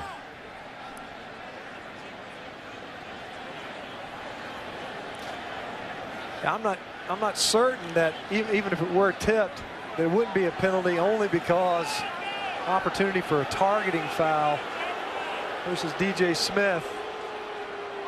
Wouldn't be pass interference, as you mentioned, if the ball was tipped at the line. It did kind of take a funny, like a hop, as it left the line of scrimmage. Personal foul, targeting number 24 on the defense. Penalty is 15 yards from the previous spot. Number 24 is disqualified. The previous play is under further review. And for the first half next week if it stands. You know what? I certainly could see the targeting call there. I didn't see the ball get tipped, or didn't seem to, but you see Smith. He had every opportunity to lower his launch point where he would target to make this play. And they're not going to allow you to go helmet to helmet. You can see that contact, made forcible contact with his helmet to Garrett Johnson's. And as strange as that ball left Toles' hand, and you're right, I don't know that it was tipped at the line of scrimmage, but you can see whenever there's going to be helmet to helmet, unless they're saying it slid just to the left of his face mask. That's the only chance DJ Smith has of staying in this game. Off week coming up for Carolina, and then Furman, he would be forced out of the first half against Furman. 15-yard penalty and ejection when there is either targeting of a defenseless opponent with forcible contact the head neck area, or with a hit by the crown of the helmet in any situation. The ruling is confirmed by the guys in the replay booth, and so DJ Smith is done for the day and will miss the first half against the Paladins. And South Carolina lucky they'll have an SEC game up next. So they have some choices. They might roll Bryson Williams back to a safety spot, but right now it looks like Kadietrix Marcus is in, along with TJ Gurley at safety. Another Wildcat. And this time, South Carolina defends it perfectly. JoJo Kemp gets taken down for a loss of 1 by Sherrod Golightly. See Golightly right here at the end of the line of scrimmage. He's unaccounted for on this play. You see Toles as he's exiting. That play was going to be a power going to the right. Golightly just tracks it down from the backside. No chance for Kemp to feel him coming. And certainly no cutback lane. Golightly closed it right down.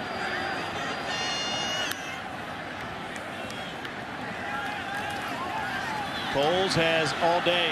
He checks down to Hurd. Got a key block on the edge. Hurd stutter steps his way to a first down. Brilliant run. Kadietrix Marcus finally forces him out of bounds. Javis Blue had a couple of big catches in the first half. This time it's a nice block to allow Braylon Hurd to get upfield. You see Toles, he wanted to work at the left side. Now they go quickly with Braylon Hurd to midfield. We get caught, as do the defenses.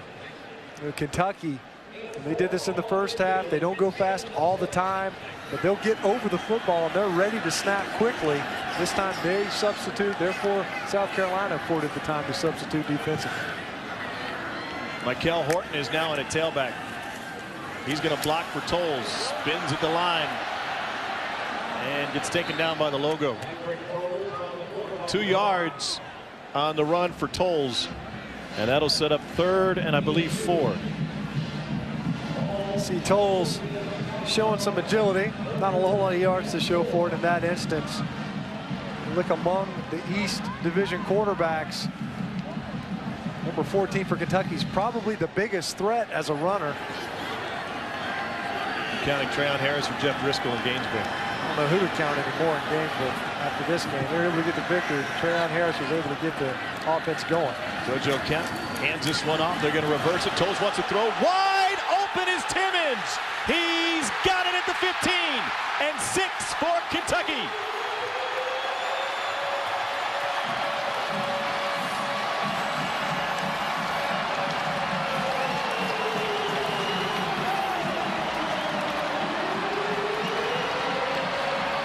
Kemp to Blue, to Tolles, to Timmons. First lead of the night for the Cats.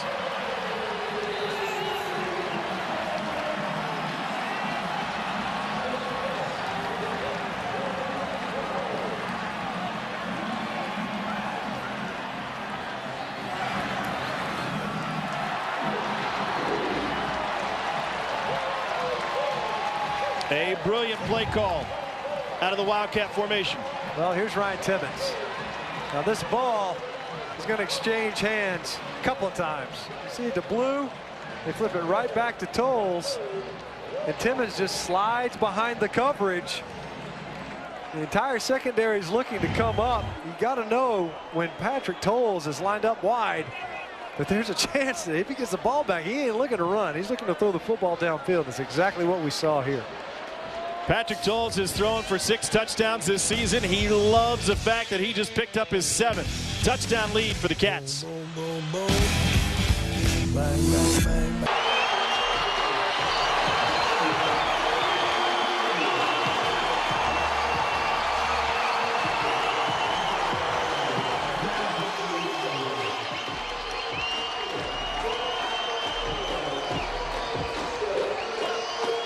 There is a new energy about this program and this team tonight. Chance for a return for Sean Carson from the 4. Carson through the first wave, lays his own lick and draws a flag as he takes it out to the 33-yard line. Flags all the way back at the 25. Remember that scoring drive for Kentucky aided by the targeting penalty that ejected DJ Smith. Holding, number 23. First down. How big was that touchdown for Kentucky? Let's let the voice of the Cats, Tom Leach, tell you about it. Different look this time, and now he brings Blue in motion, and they hand it to Blue, sweeping left, and now he gives it back to Tolles. He's throwing deep. Timmons wide open. He's got it. 10, 5, touchdown, Kentucky! So, Tom, you saw the... Tom's been as part of the broadcast crew for 25 years, and I don't know that Commonwealth Stadium has ever been as loud as it is tonight. 17 unanswered for Kentucky.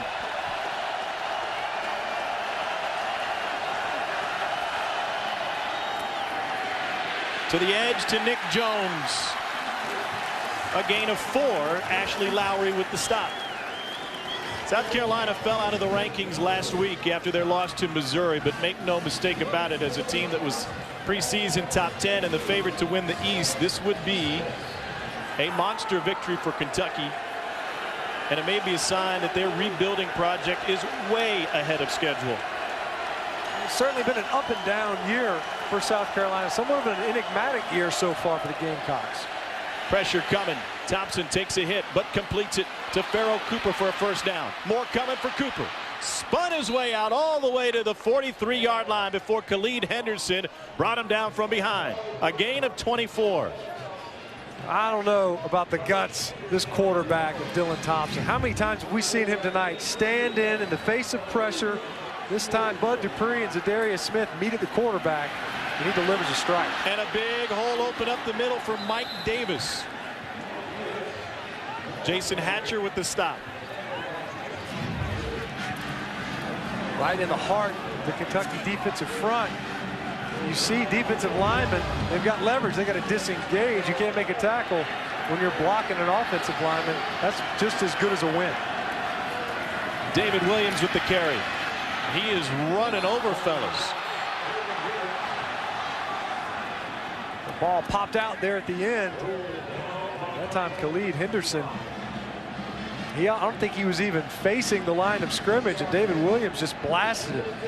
If you're a nervous South Carolina fan and you have issues with play calling, you might just say, head ball coach, why don't we just rip off the pages with the pass in it? Because they've had so much success running it.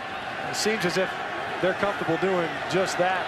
Once again, 2 tight end sets. But Dylan Thompson will throw on 2nd and 4. And it is incomplete, but a flag down on J.D. Harmon. He was trying to cover K.J. Brent. We saw in the first half, Tom, K.J. Brent, he had a step on, it was Blake McLean in the first half. And this time able to draw the penalty and a likely first down. But you're right, you see it now running the football. But Dylan Thompson able to drive the football downfield, hit a strike over the middle with Pharaoh Cooper.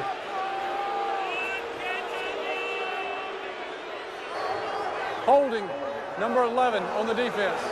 Penalty is 10 yards from the previous spot. Automatic first down. Though the holding call is a contact was made before the ball was in the air on J.D. Harmon, the sophomore from Paducah. Penalties continue to pile up for Kentucky.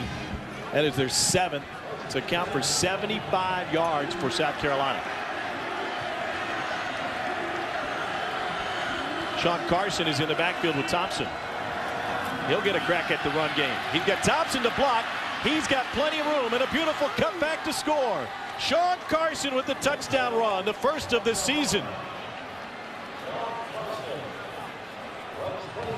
25-yard touchdown as South Carolina answers. And how quiet did this stadium get? Because it was rocking. Sean Carson, once again, it's just a zone play, and they're looking to work it to the left side, but these running backs for the Gamecocks do an excellent job of riding the wave. And it's so difficult when you see an entire offensive front and they're pushing one direction to not overflow or over pursue at the second level. That's what we saw there in the Kentucky defense, and there's nobody there to tackle Sean Carson. We are tied at 24 after a 5-play answer for South Carolina. First carry for Carson is a 25-yard touchdown run for the Gamecocks. Time now to answer tonight's Aflac trivia question. Steve Spurrier has won 20 of 21 games he's coached against Kentucky.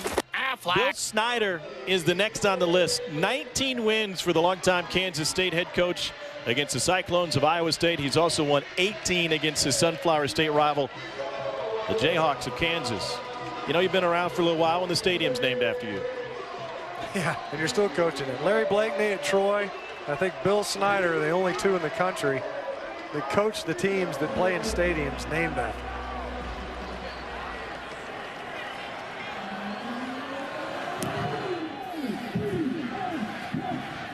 That one will knuckle through the end zone. Kentucky will bring it out. But before that, let's go back to the studio and check in with Dari. Matter who is at quarterback for LSU? Yeah, I guess Brandon Harris wasn't the answer. It looked magical versus the New Mexico State Aggies. Apparently a little bit different versus one of the top 5 teams in the country in the Auburn Tigers. 5 wide for Kentucky. They run Hurd in motion. Set up the screen for him with wide receivers to block for him. And he gets carried out of bounds by T.J. Gurley. See a little bit of frustration in Gamecock defenders. Kentucky's enjoyed some success.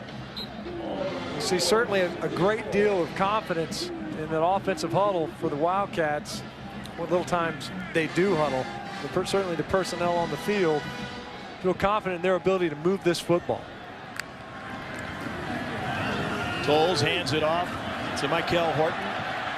And he gets ridden down, but only after he picks up a first down. Kadietrix Marcus is in at strong safety for the ejected DJ Smith, who committed a targeting penalty in that last drive. Michael Horton had a hard time finding the hole, ran right up the backs of left tackle Darian Miller. But in that way, it kind of hid behind the offensive line, was able to squirt out. Here comes pressure. Horton again gets by the pressure, gets to the third level immediately. He's got a first down and nearly had the ball ripped away. Jordan Swindle paved the way for Michael Horton. Basically the same play that South Carolina just scored on. It's a zone play to the left. That time Horton patient enough to pierce the line of scrimmage. They give pressure and no gain that time. Phillip Dukes and Jonathan Walton bring him down. Braylon Hurd came out after his last catch on that screen, and he's getting iced up and sipping on a Gatorade at the same time. That's probably why we saw Horton, now JoJo Kemp, inserted into the personnel grouping for Kentucky.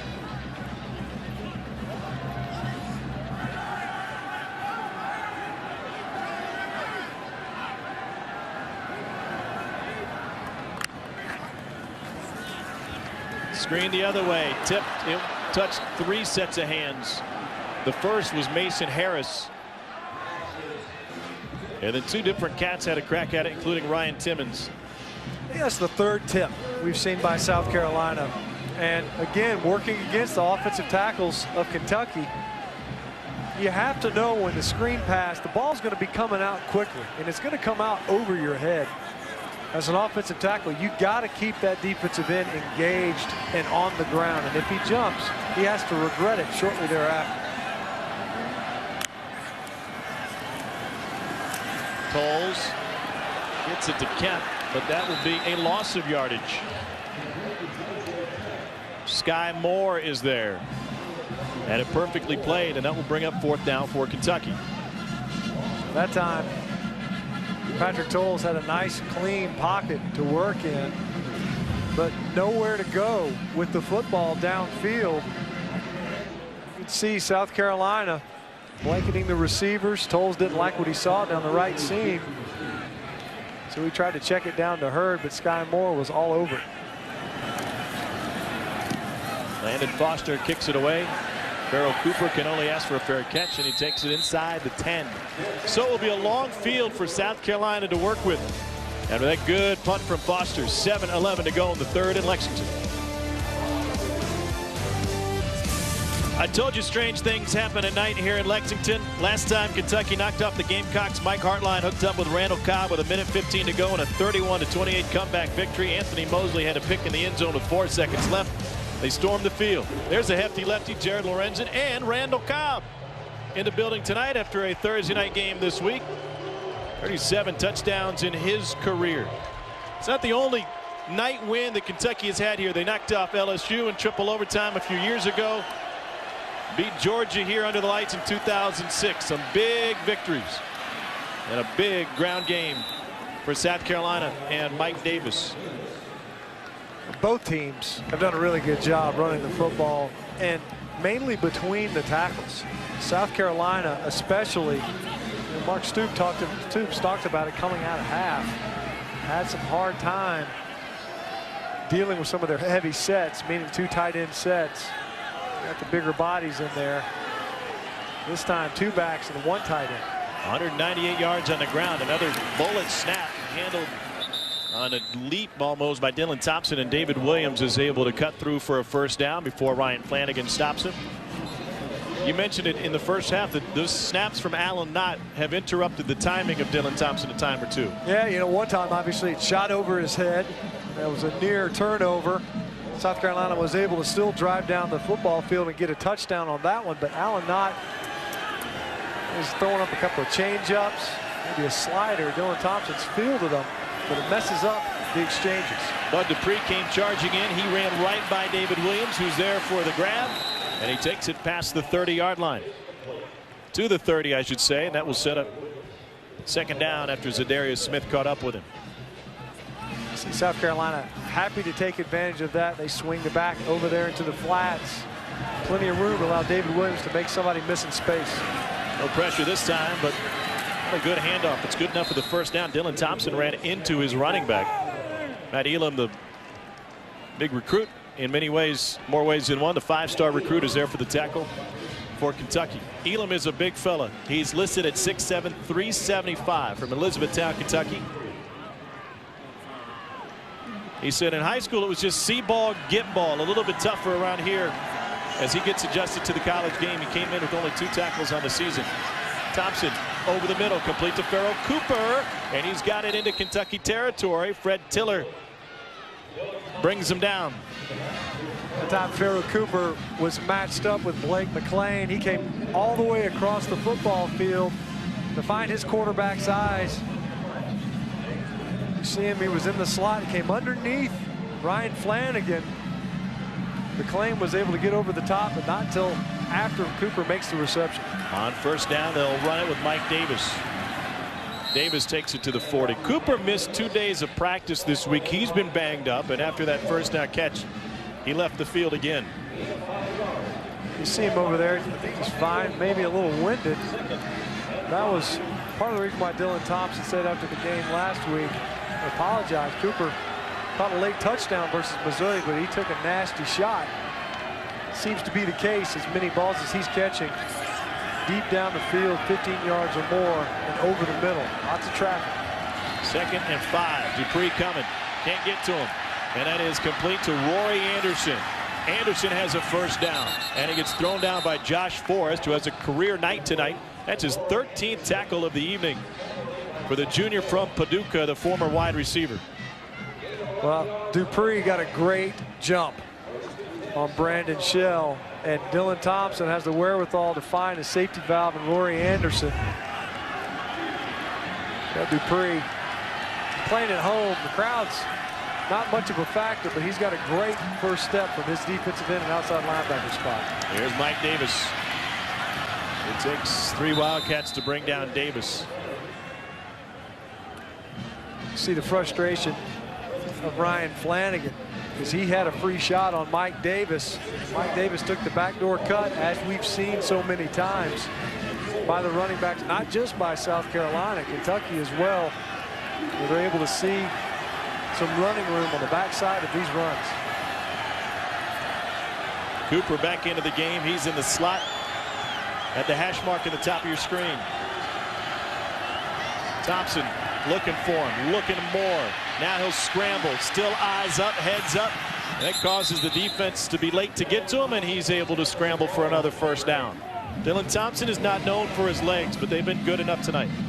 Yeah, he's been very opportunistic, taking his chances when he needs to. He had the one with the read where it was a designed opportunity for the quarterback to keep it. Otherwise, we've seen them run the option, clearly pitch opportunities.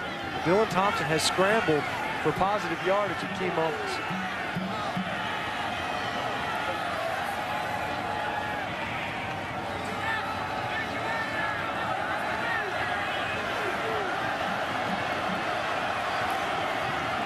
Quick hitter to the outside. Bird is out of bounds. Covered by Khalid Henderson. That time A.J. Stamps screaming in there to try to deter Demir Bird. Spun him around just enough to where he lost his balance. Were it not for that, it's Khalid Henderson chasing him down. Demir Bird likely takes it in the end zone. This is Davis again. Picks up a couple. Remember, Demir Bird, the senior, is getting extended playing time tonight. As a reminder, Shaq Rowland was suspended for this game for a violation of team rules by head coach Steve Spurrier. First third down in the second half of the South Carolina offense. See the official standing over the football, allowing Kentucky to substitute 2 new defensive linemen and C.J. Johnson. C.J. Johnson's a Columbia, South Carolina native. He said he only knew what Williams-Brice Stadium was because he had to drive by it to get to Walmart. Catch made, move made, touchdown scored, Farrell Cooper.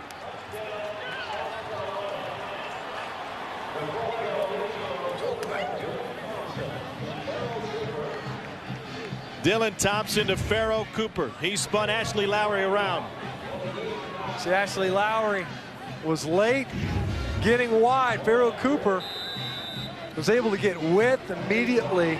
Ashley Lowry trying to help from inside out. Pharaoh Cooper, as he felt Lowry closing, just spun right outside of that attempted tackle.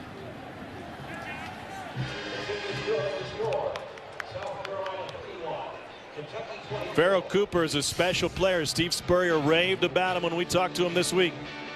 Here's why.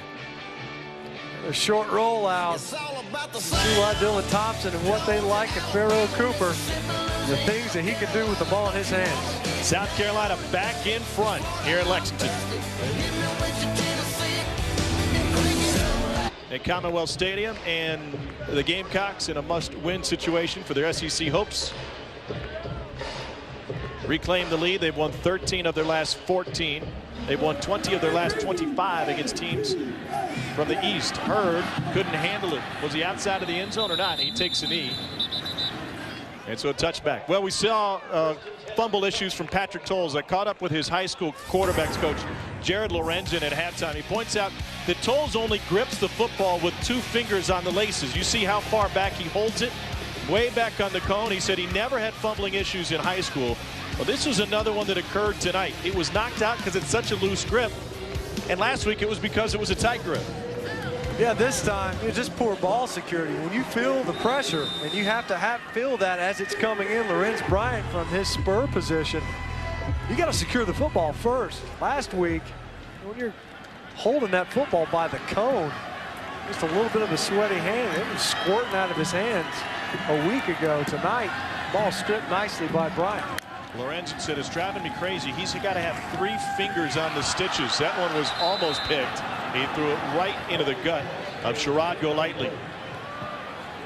Kentucky can't afford turnovers, trailing by a touchdown as we near the end of the 3rd quarter. We saw a week ago versus Vanderbilt, the only points the Commodores able to score was a pick 6. Patrick Tolles just said it was a poor read. Predetermined where he wanted to go to the football. Seemed to be the case on that as well.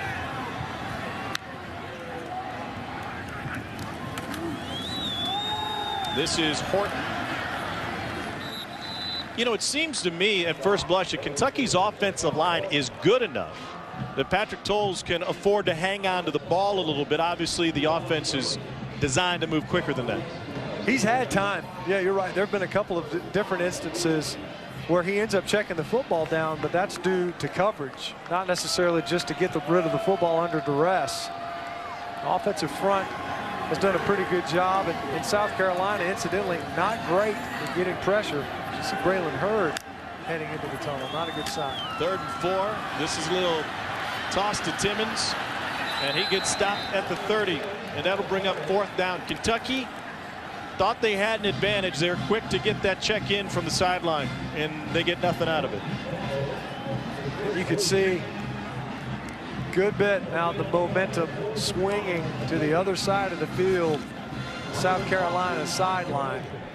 An impressive drive. They were able to answer the gimmick play that Kentucky was able to run, pick up a go-ahead score. And since then, South Carolina defense able to rise up and force a punt here. Now the punt team is checking. It wouldn't hurt to take a delay of game. South Carolina runs a guy on late.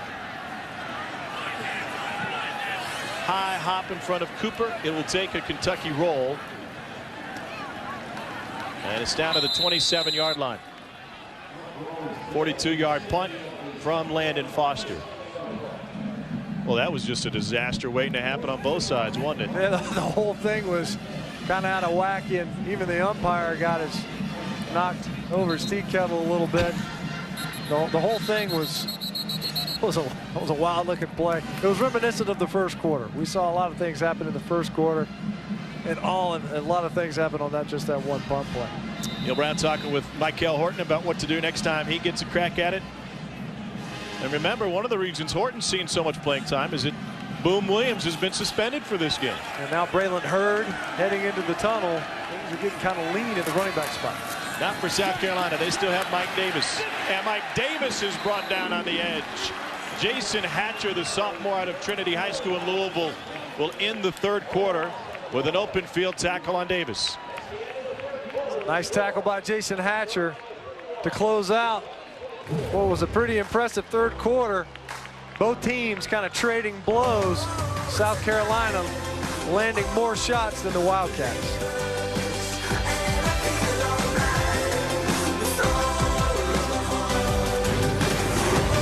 Fourth quarter in the Commonwealth of Kentucky. And one of their favorite sons had the mic in his hand between quarters. Jared Lorenzen playing the role of hype man to perfection. It's a lot of hype. It's not just him. Randall Cobb's out there getting the crowd into it. See Randall. Randall's not as engaged as Jared is. Jared's running the show. Randall's just out there waving amongst the people. You see everybody fired up, though. The crowd that was quieted towards the back end of that third quarter, they're looking to get it rocking again. A tight ball game, still one score. Kentucky needing to get a stop. South Carolina was able to work the football right down the field on their previous offensive possession. Bunch formation on the left side, so of course they throw right, and this is Cody Gibson. Khalid Henderson jumps on Gibson's back to bring him down after a 28-yard completion. Well, didn't they have to throw to Cody Gibson? And A.J. Stamps looks like he's trying to play the ball in the air. Cody Gibson, he made the move over. He used to be number 78, offensive tackle. They hadn't thrown it to him all season, but he said that they had it in there, a package for him, and now we see it for a big game. This is the running game once again for South Carolina. And Sean Carson's second carry of the night, brought down by Ashley Lowry on his first. He took a 25 for a score. And little Sean Carson, all 5'8", 201 pounds, of not afraid to mix it up after the play. Sean Carson picked up another yard or two after the initial contact. Free hit him kind of low. Gamecocks running backs running very physically in this ball game. 227 yards on the ground for South Carolina. Carson had to come out because he ran out of his shoe. David Williams now in a tailback. Play action to him. Dylan Thompson, he can run with it, and he throws on the run. And that is Rory Anderson right off of his hands. Some of the tight end effectiveness for South Carolina won't be measured in receiving yards, but as we saw in the first quarter and at times tonight, they're not afraid to have two guys in there and pave the way for the ground game. No, that's been a formation that has worked for South Carolina most of tonight. And we've seen, of course, the opportunity to get the tight end involved in the passing game to keep Kentucky honest defensively. To throw on 3rd and 5. Complete to Cooper. He's got a first down again. Pharaoh Cooper having a big game. He has caught 6 of the 7 balls that have been thrown his way. And if I'm not mistaken, the one he didn't get to was the one that Stamps jumped for the pick in the second quarter. Pharaoh Cooper, second only to Nick Jones coming into this game. One of the favorite targets of Dylan Thompson, has really come on past 2 games, especially here tonight in the receiving game. This time he does give it to David Williams. 2-yard gain. Josh Forrest is having a monster night. He's been in on 14 tackles tonight, bettering his career high. He had 10 tackles in that overtime loss in Gainesville. South Carolina able to always go back to a ground game that has worked largely the entire night. Not only allows them to draw the clock down, but they can stay that much more balanced. Takes the pressure off of number 17. Option with David Williams this time. Dylan Thompson keeps it, and he gets dragged down 2 yards shy of the first down by Huguenin, junior from Columbia, South Carolina. Now Mike Davis will return. Well, we mentioned, in the first half, you said, why would you risk Dylan Thompson? Well, now Kentucky They play it wide. That time they were pitching off of Mike Douglas. And Dylan Thompson just said, forget it. I'll cut it up underneath. Otherwise, he's been pitching it pretty quickly to the pitch man. They're able to capture the edge. Number 11, Cooper in the slot. The bottom of your screen right on the hash marks. 3rd and 2. Davis has it. And the first down. And more. Mike Davis will score. Touchdown, South Carolina. 26 yards for Davis. His 3rd touchdown of the night.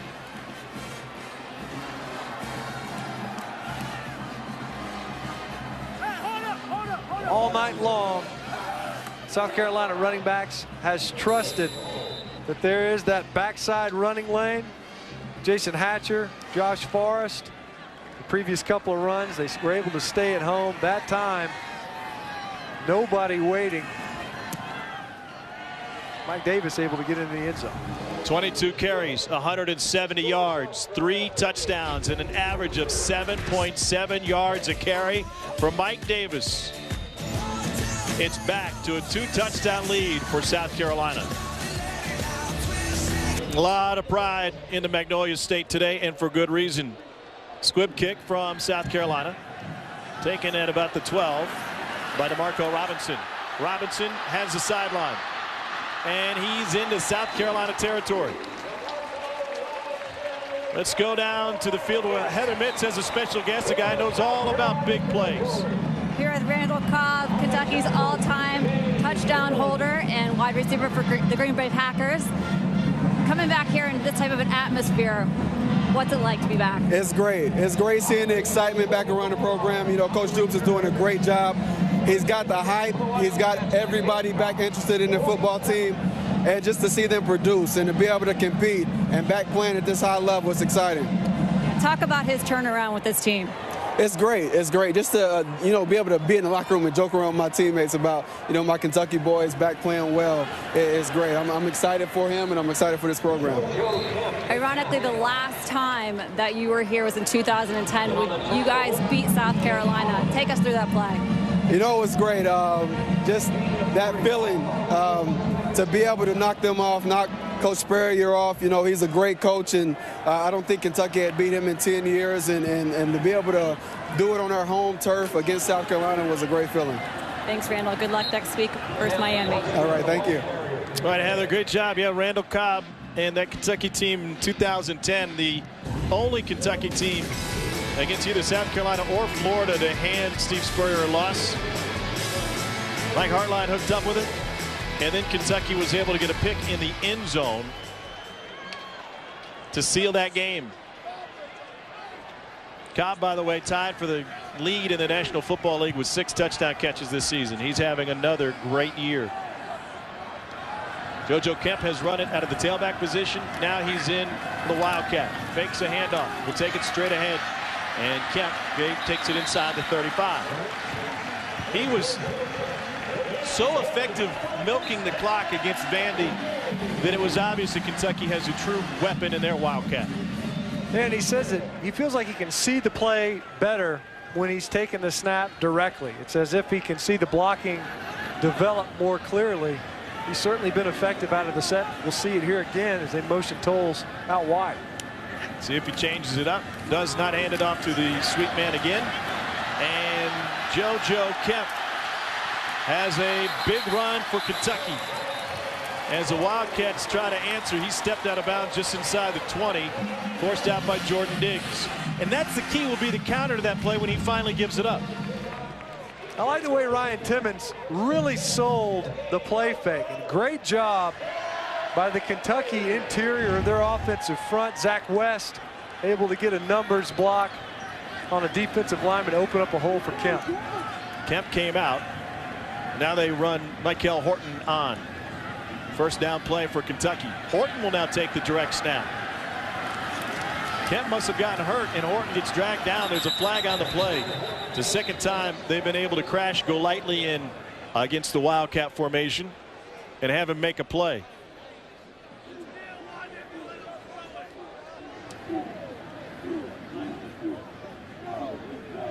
JoJo Kemp had been running the Wildcat, and then they had to sprint Horton on quickly. As you mentioned earlier, Braylon Hurd had left the game. Illegal formation on the offense. 5 men in the backfield, 5-yard penalty, still first down. Yeah, you could see on the shift, that play, with Mikael Horton coming out there late as Braylon Hurd tries to make his way back out. He's just cramping. You can see he's locking up as he's making his way back to the sideline.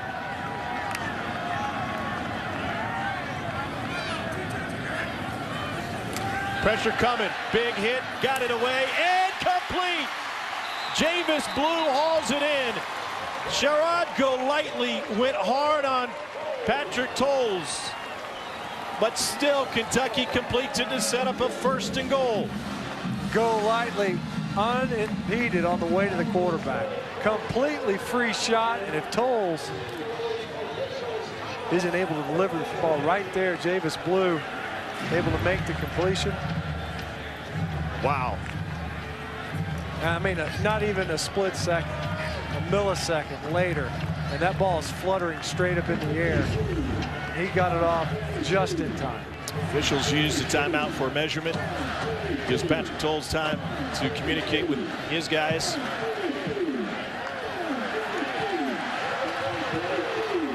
It is a Kentucky 1st down. 9:05 to go in the 4th, trying to make it a 1-possession game again. Remember, Kentucky, after South Carolina jumped out front 14-0, scored 17 unanswered. So take their lone lead of the game. They came out swinging in the second half as well. South Carolina was able to counterpunch.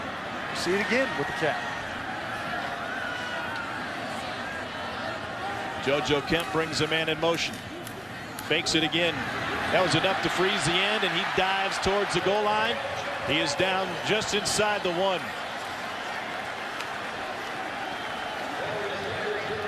Second and goal forthcoming for Kentucky. You can see when they get in there, DJ Warren, number 39, when he's lined up in the offensive backfield, and Kemp lined up behind the quarterback. Oftentimes we've seen it where Tolles ends up shifting out, even with Mikael Horton. They do it again. Darrell Warren is the fullback.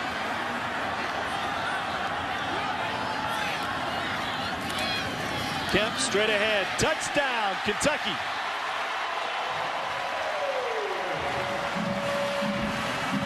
Second touchdown of the night for JoJo Kemp.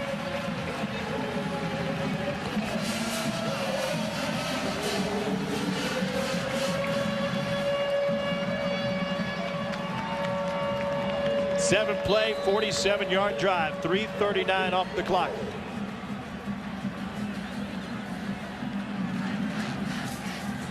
Austin McGinnis for the extra point. Good. And so is JoJo Kemp.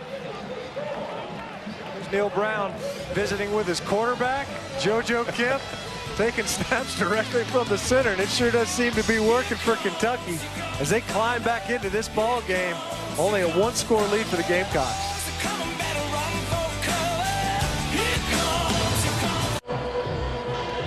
JoJo Kemp has a couple of touchdown runs tonight, both out of the Wildcat, and it's a 7-point deficit for this Kentucky team, which is riding the wave of emotion. And here in the Blackout tonight, this is what it's like to be in the student section.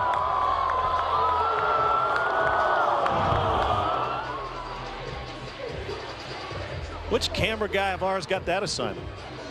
I'm wondering if it's probably Wiggy. One of those probably Wiggy's in there with his iPhone. Don't you have to have a ticket to get up there and stuff? At least a wristband. That looked like one of those glass shots, one of those wearable cameras. Not GoPro.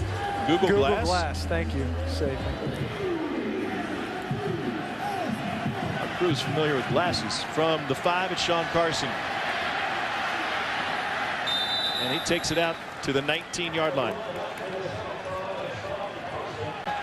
And Rutgers. Yeah, all the wrong superlatives piling up for the Wolverines right now. Mike Davis changes direction. He's got Dylan Thompson running interference for him, and he picks up 13 yards on the run. Fred Tiller with the tackle.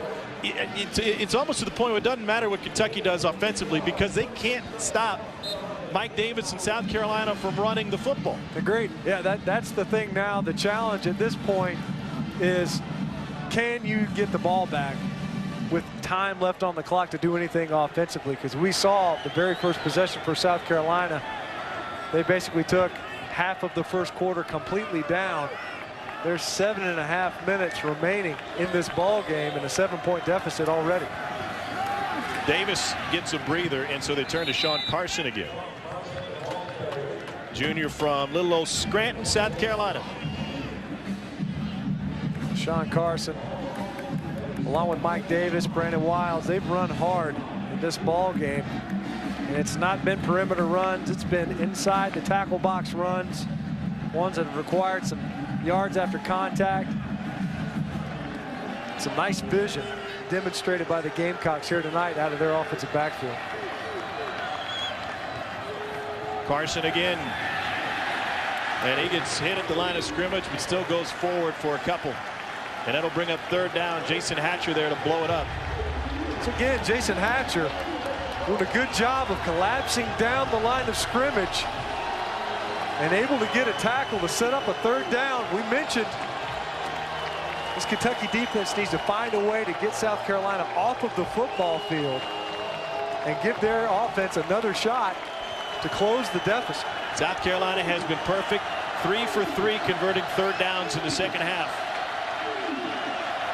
Pressure coming. They pick it up. Thompson on the run.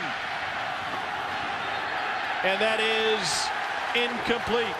Demir Bird, the intended receiver. Cody Quinn gave chase. And South Carolina will have to bring the punt team on with 6:06 to go. Defensive coordinator DJ Elliott playing press man with Cody Quinn on Demir Bird. The scramble drill. Demir Bird works back to the boundary, the same direction that Dylan Thompson was flushing from the pocket. Gave his quarterback a chance. Kentucky secondary able to deny the completion and get the football back for their offense. Mike Davis has a career high 183 yards tonight, but he wasn't in on either of the last couple of plays for South Carolina. They had to bring extra pressure, extra coverage up the middle as Kentucky came after that one. And a fair catch taken at the 25-yard line. Even the punt teams are providing some stress tonight and answering their checks and calls. Kentucky with a chance to tie it in the fourth. 4th and 7. Play of the game here. Pressure coming. Throwing for the end zone. Man wide open. Touchdown! Garcia to pass into the end zone. Picked off. Ding dong! The streak is dead. They have beaten the Oval Coach. And my only question after viewing that 2010 game footage is how in the world did they leave Randall Cobb uncovered? Yeah, how does that end up happening? You talk about blown coverage. That guy warrants the attention of almost all 11 on your defense. Michael Horton is still in at running back. And he has it on the left side. And he has nowhere to go. Sky Moore swallows him up at the line of scrimmage. Great job by Sky Moore. He diagnosed this play quickly, and he got downhill for at least 0 yards. Looked like it was going to be a tackle for loss versus Horton. Sky Moore, he's had a couple of big plays, relatively quiet night from his linebacking position. Here's a Wildcat again for JoJo Kemp as Tolles gets on the line of scrimmage. And they bring Blue in motion. Kemp keeps it himself. Nifty move. First down carry. He picks up 11. There's going to be folks in at home watching this from the Palmetto State going, why can't we stop that guy? So why can't they? Well, part of it is that fly sweep motion.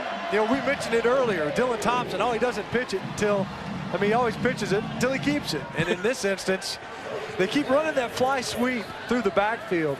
And the timing is almost perfect when they run it through there.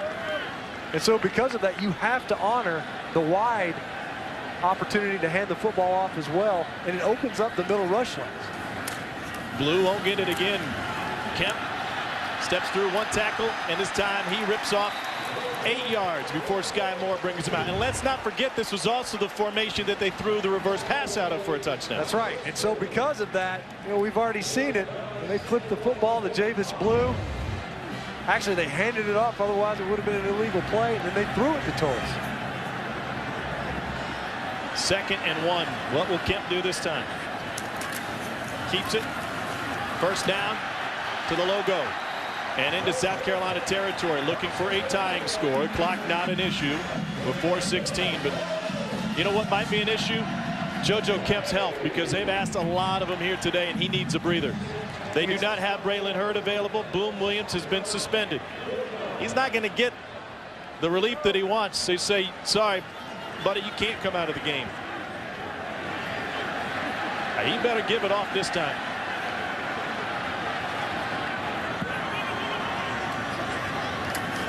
No one to give it off to. He takes it straight ahead. JoJo Kemp still going. So much for being tired. JoJo Kemp has it, and he's got a blocker in front. He's earned a breather now after Al Harris brings him down at the tail end of a 43-yard carry. JoJo Kemp is gassed. He looked gassed before they snapped this football. Tapping his helmet, and he wanted out. There's nobody to go in at the time. And not only does he stay in, no fly sweep motion that time. Zach West just leads him up into the line of scrimmage, and then Kemp does the rest. And if he's not toast, if his legs aren't already completely cashed out, he takes that one all the way to the house. Al Harris Jr. able to get all the way across the field and make that play because JoJo Kemp, he didn't have anything left in the tank.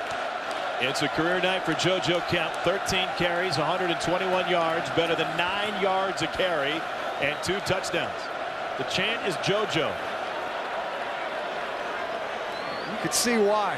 I mean, you talk about an inspired performance out of JoJo Kemp. We mentioned at the beginning, maybe a 100-yard receiving game from Javis Blue. It was JoJo Kemp who was going to go over the century mark on the ground, taking those direct snaps.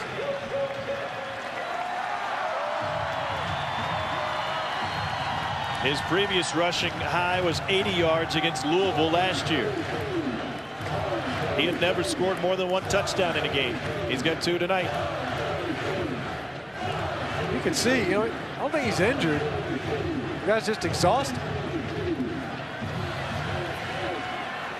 You mentioned it on that last run. You better hand it off here, but there was no fly sweep motion. Nobody to hand it off to.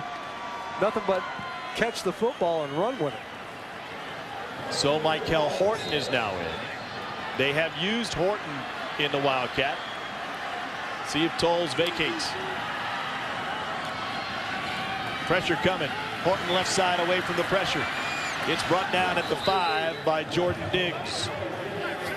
Here's JoJo returning. It's like Wilt Chamberlain at Madison Square Garden.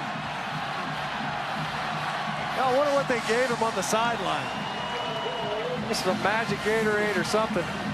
For him to bounce back in there. He doesn't have a whole lot of spring to his step. You can tell the team's relying on him. Injury to Hurd, the cramps anyway, to Braylon Hurd. No Boom Williams due to suspension, and it's the JoJo Kemp show.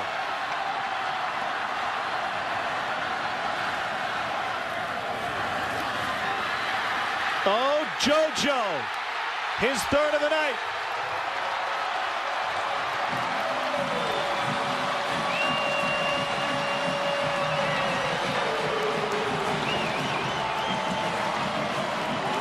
Everyone in the stadium knew that JoJo Kemp was going to get it, and now he gets some assistance back to the Kentucky sideline. I've seen players carried off the field in celebration. That was out of necessity. You got to save this guy's legs. There's 2 minutes, just shy of 3 minutes left to play in this game. Mother of all invention. McGinnis's point after is good, and we are tied again. First time in 4 years the Wildcats have a player with 3 rushing touchdowns. JoJo Kemp has total touchdowns to match his jersey number. He is single-handedly willing Kentucky in this fourth quarter. Under the lights in Lex. Bang, bang, bang, bang. I love the way you walk, and I love the way you talk. Back-to-back top 20 recruiting classes for Mark Stoops as he builds his Kentucky program. JoJo Kemp was part of the first, and tonight he's been a game changer. You see JoJo Kemp, and it hasn't been like he's just looking to get a scatterback type yards outside the tackles. He's earned them the hard way. He's run through tackles on the goal line, and we've seen him exhausted break tackles in his own offensive backfield and able to get upfield, outrun angles, even when he's got little to nothing left. No juice left in his legs. Actually went to the sideline before that touchdown run because he just didn't have anything left. Turns out he did, and it was worth another 6 points. Sophomore from DeLand, Florida, in the second half out of the Wildcat is over the century mark in the second half alone.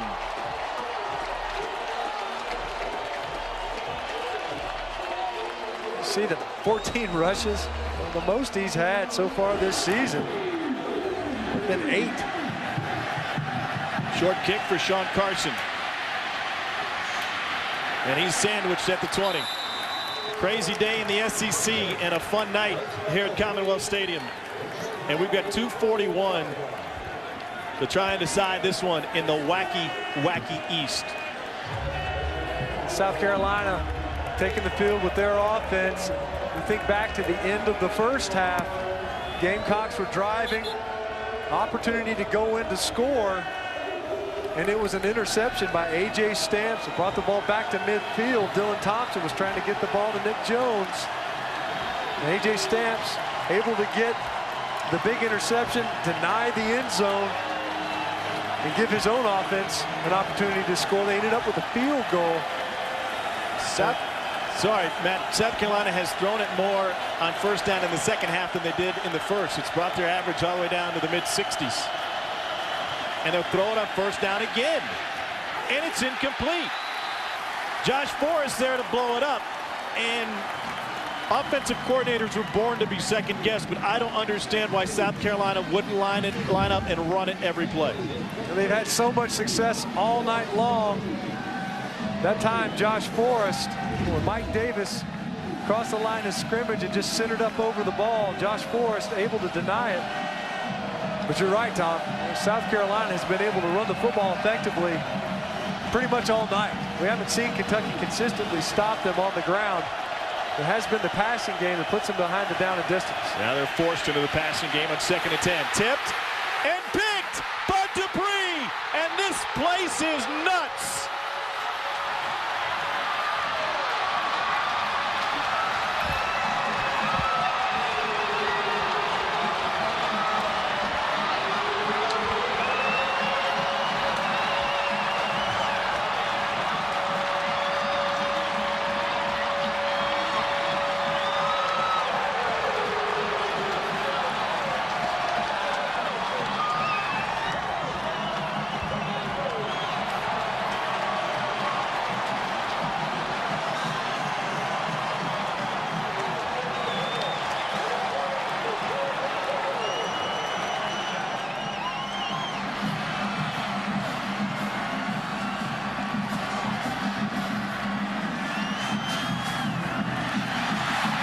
Douglas tipped it. Bud Dupree found it and took it the rest of the way. And with 2:29 to go, it's Kentucky back in front thanks to 21 unanswered points. Here's how Tom Leach described the action on the Kentucky Radio Network. There's 2 wideouts each way as he drops to throw it. Steps up in the pocket. It's deflected up into the air. It's intercepted. Touchdown! Kentucky! Bud Dupree caught it right in. I didn't see who got their hand on it. I thought Mr. Leach was going to jump out of the booth, and I thought everybody was going to jump out of the upper deck after that one. But once again, South Carolina turning to its passing game on first down, forced into passing again on second down. Why? You could ask that question all night. It was even, we could see it in the second quarter where South Carolina incapable of getting a positive yardage plays, chunk yardage plays on first down. And they face back-to-back possessions, 3rd and long. This instance, they throw it on the first 2 downs. And it was actually pretty good protection. And it's been South Carolina's defensive front that's done a good job of getting their hands up and deflecting passes. But this time, Mike Douglas, who was blocked well, in that instance by Will Sport, gets his hands up, and those deflected balls that make you hold your breath if you're an offense. Bobbled return by Carson. And he carries it past the 25 to the 27-yard line. 2:23 to go. That is plenty of time for a South Carolina team with 3 timeouts and a tremendous running game. Bud Dupree got a couple of pressures in this ball game. We've seen him. He's gotten sideline to sideline versus the run, but no play bigger than a pick 6 at the one we just saw. And you never want to take points off the board, but they scored quickly, immediately. As you pointed out, 2.5 minutes, close to it anyway, is plenty enough time for this offense to climb out. They throw on first down. It is nearly picked. Blake McLean jumped Pharaoh Cooper, and that will once again keep South Carolina seemingly in a passing down on 2nd and 10, even though Mike Davis has been on the field. A little bit of hands action that time before the ball got there from Blake McLean to work his way around Cooper. That time the officials let him play. We saw a pass interference in the first half with a similar type of physical nature before the ball arrived.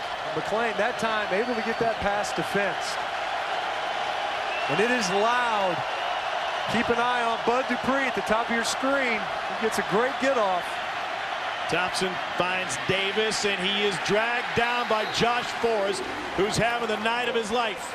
15 tackles for Forrest. Josh Forrest was a question mark for the Kentucky defense coming into the year. They've always had strong linebacker play, replacing Avery Williamson. And Josh Forrest has shown up on the previous possession for South Carolina, and now with a nice open field tackle on Mike Davis. Here comes pressure. Thompson running for his life. Floats one. Caught! First down, South Carolina. It's Rory Anderson who hauls it in. And the Gamecocks are still alive. C.J. Johnson brought the pressure. You see Dylan Thompson nowhere to go with the football, and C.J. Johnson was able to flush him out of the pocket. Rory Anderson is a big target, and you could see there that time working against Randolph, the size advantage because it was tight coverage. Boy, Kentucky got a great jump.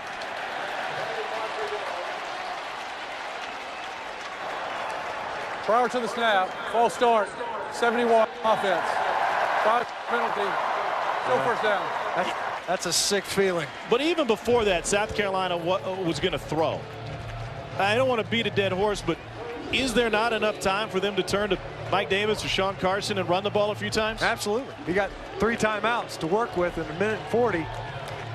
Did you see as loud as it is in here, you've got 2 defensive ends just looking to get off. Darius Smith at the bottom of your screen. Snap was low. Thompson stands tall over the middle. Picked off! Ashley Lowry!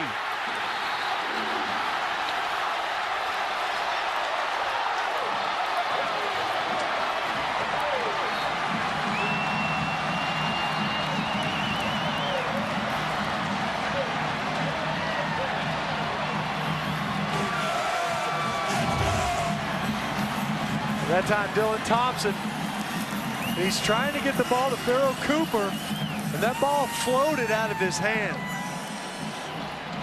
You can see it wobbling out of it as the pass left his hand, and you could see Dylan Thompson almost knew it right away. That was not the throw that he wanted. It needed to be on target, on the money, and Cooper was running open. He was probably going to take a shot. But as it stands, the turnover to give Kentucky an opportunity to seal a victory. We said before this game started that Kentucky's up-tempo offense gets a lot of the headlines, but the key to rebuilding this program has been and will be the defense, and they've proven that in the second half. There was a flag on the play before Kentucky got the snap off. Two key takeaways late in the fourth quarter. Bud Dupree's go-ahead return on the interception, and then Lowry's pick to seal it, seemingly. Illegal substitution on the defense. 12 defenders in formation. That's a 5-yard penalty. First down. And remember that 2010 game ended with an Anthony Mosley interception. The last time Kentucky beat South Carolina, and the only time Steve Spurrier has lost to the Wildcats. 91 seconds left.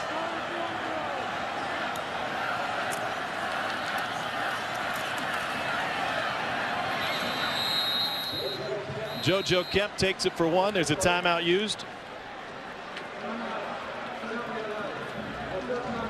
As well as the Wildcat has worked tonight, I'll be surprised if they attempt an exchange on these fly sweeps. You know, the direct snap to Kemp, as well as it's worked. We haven't seen him dish it. He's kept it. He's still been able to gain yards. I don't know that you risk it by working on that little tap. Well, South Carolina has turned it over a couple of times. This was the go-ahead score. The tip from Douglas, and Dupree wins the jump ball. See, Thompson was trying to get it to Mike Davis, who was well defended by Josh Forrest again, and this time the ball just floated out of Dylan Thompson's hand as he delivered it.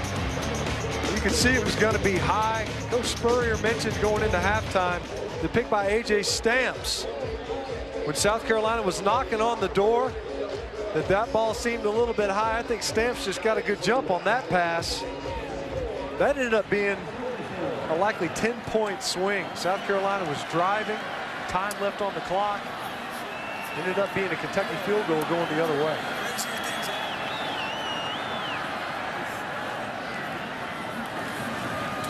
JoJo Kemp, just short of the first down marker. It'll bring up 3rd and 1. Timeout taken by South Carolina. I was going to offer this before those interceptions. The one positive to the fly sweep as Kentucky runs it, with the exception of the reverse pass, is it's a toss. And if so, technically it's a forward pass. If you muff the exchange, it simply falls to the turf incomplete. Yeah, they actually tap it. When they tap it forward, it count as an incomplete pass. The only reason that the double pass worked was because they didn't tap it that time. It was an actual handoff. Well, the SEC East in a frustrating game for the Volunteers. 3rd and 1. Gamecocks only have one timeout left. This may be the game. JoJo Kemp has the first down.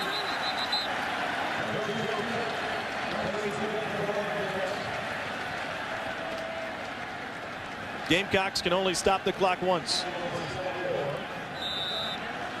What a day in Lexington. Keeneland opened today, or yesterday I should say.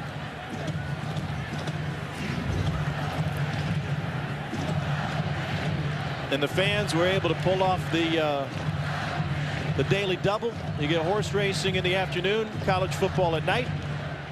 Not just Kentucky fans either. A lot of South Carolina fans made the trip up to do both. They're going to bring out the sticks. The Let's Go Catch cheer has turned into just JoJo Kemp.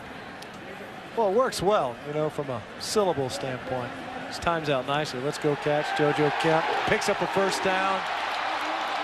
You know, as good of a night as Patrick Towles has had, and he's thrown some nice balls, the best plays have been when he's gone in motion to go line up as a wide receiver. And then here in the second half, it's that Wildcat formation when everyone knew it was still coming at you. That's the part that's the most debilitating for a defense, is when you know what they're doing and you're still incapable of stopping them. Take nothing away from a Kentucky offensive front that blocked very well tonight versus South Carolina. South Carolina won't bother using their final timeout, it seems. And Patrick Tolles is going to go to 37-2 as a starter in his last 39 games between high school and here, with a huge tip of the cap to JoJo Kemp. The goalposts will come down in a safe manner as the crowd will then find the turf.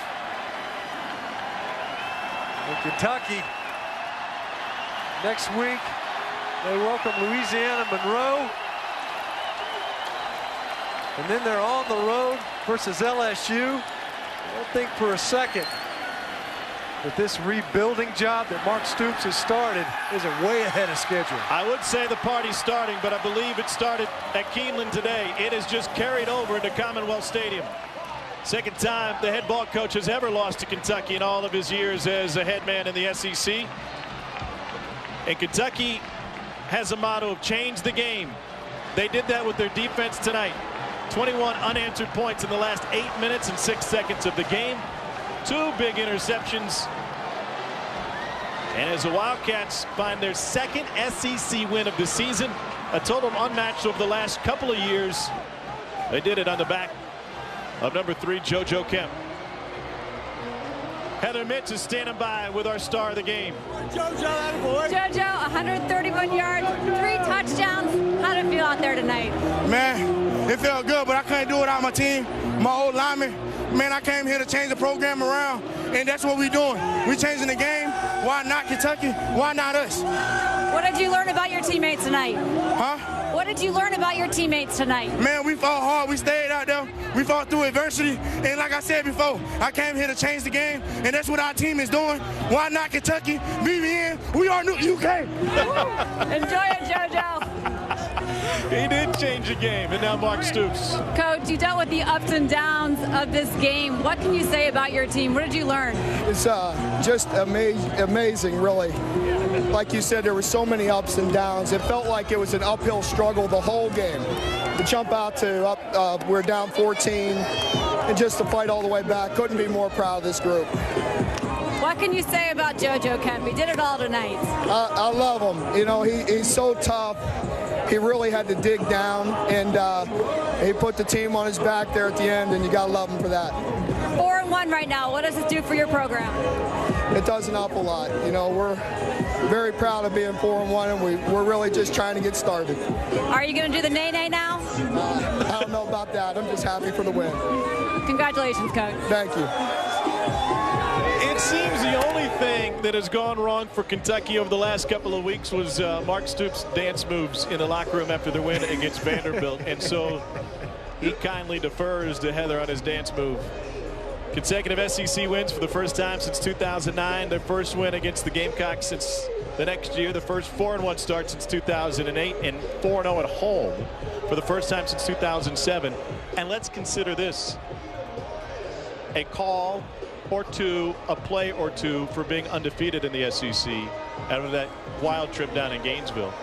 It's a program that has changed the game, and they didn't waste much time doing so. Yeah, coming into the season, I think a lot of people thought Kentucky's going to be much better than what we've seen. And the work that Mark Stoops and his coaching staff has done well beyond just recruiting new athletes, bringing new blood into this program, but changing the mentality. You heard JoJo Kemp, he mentioned it a couple of times. Why not? Why not Kentucky? You look at a team that had lost 17 straight in this conference. They finally break that skid and they get through the ceiling. You beat Vanderbilt, not in the most impressive fashion offensively, but the defense played well. And then in this game versus a team that has dominated you, it's specifically a coach that's dominated you in Steve Spurrier and his teams that he's coached, and you're able to claw your way back in this ball game.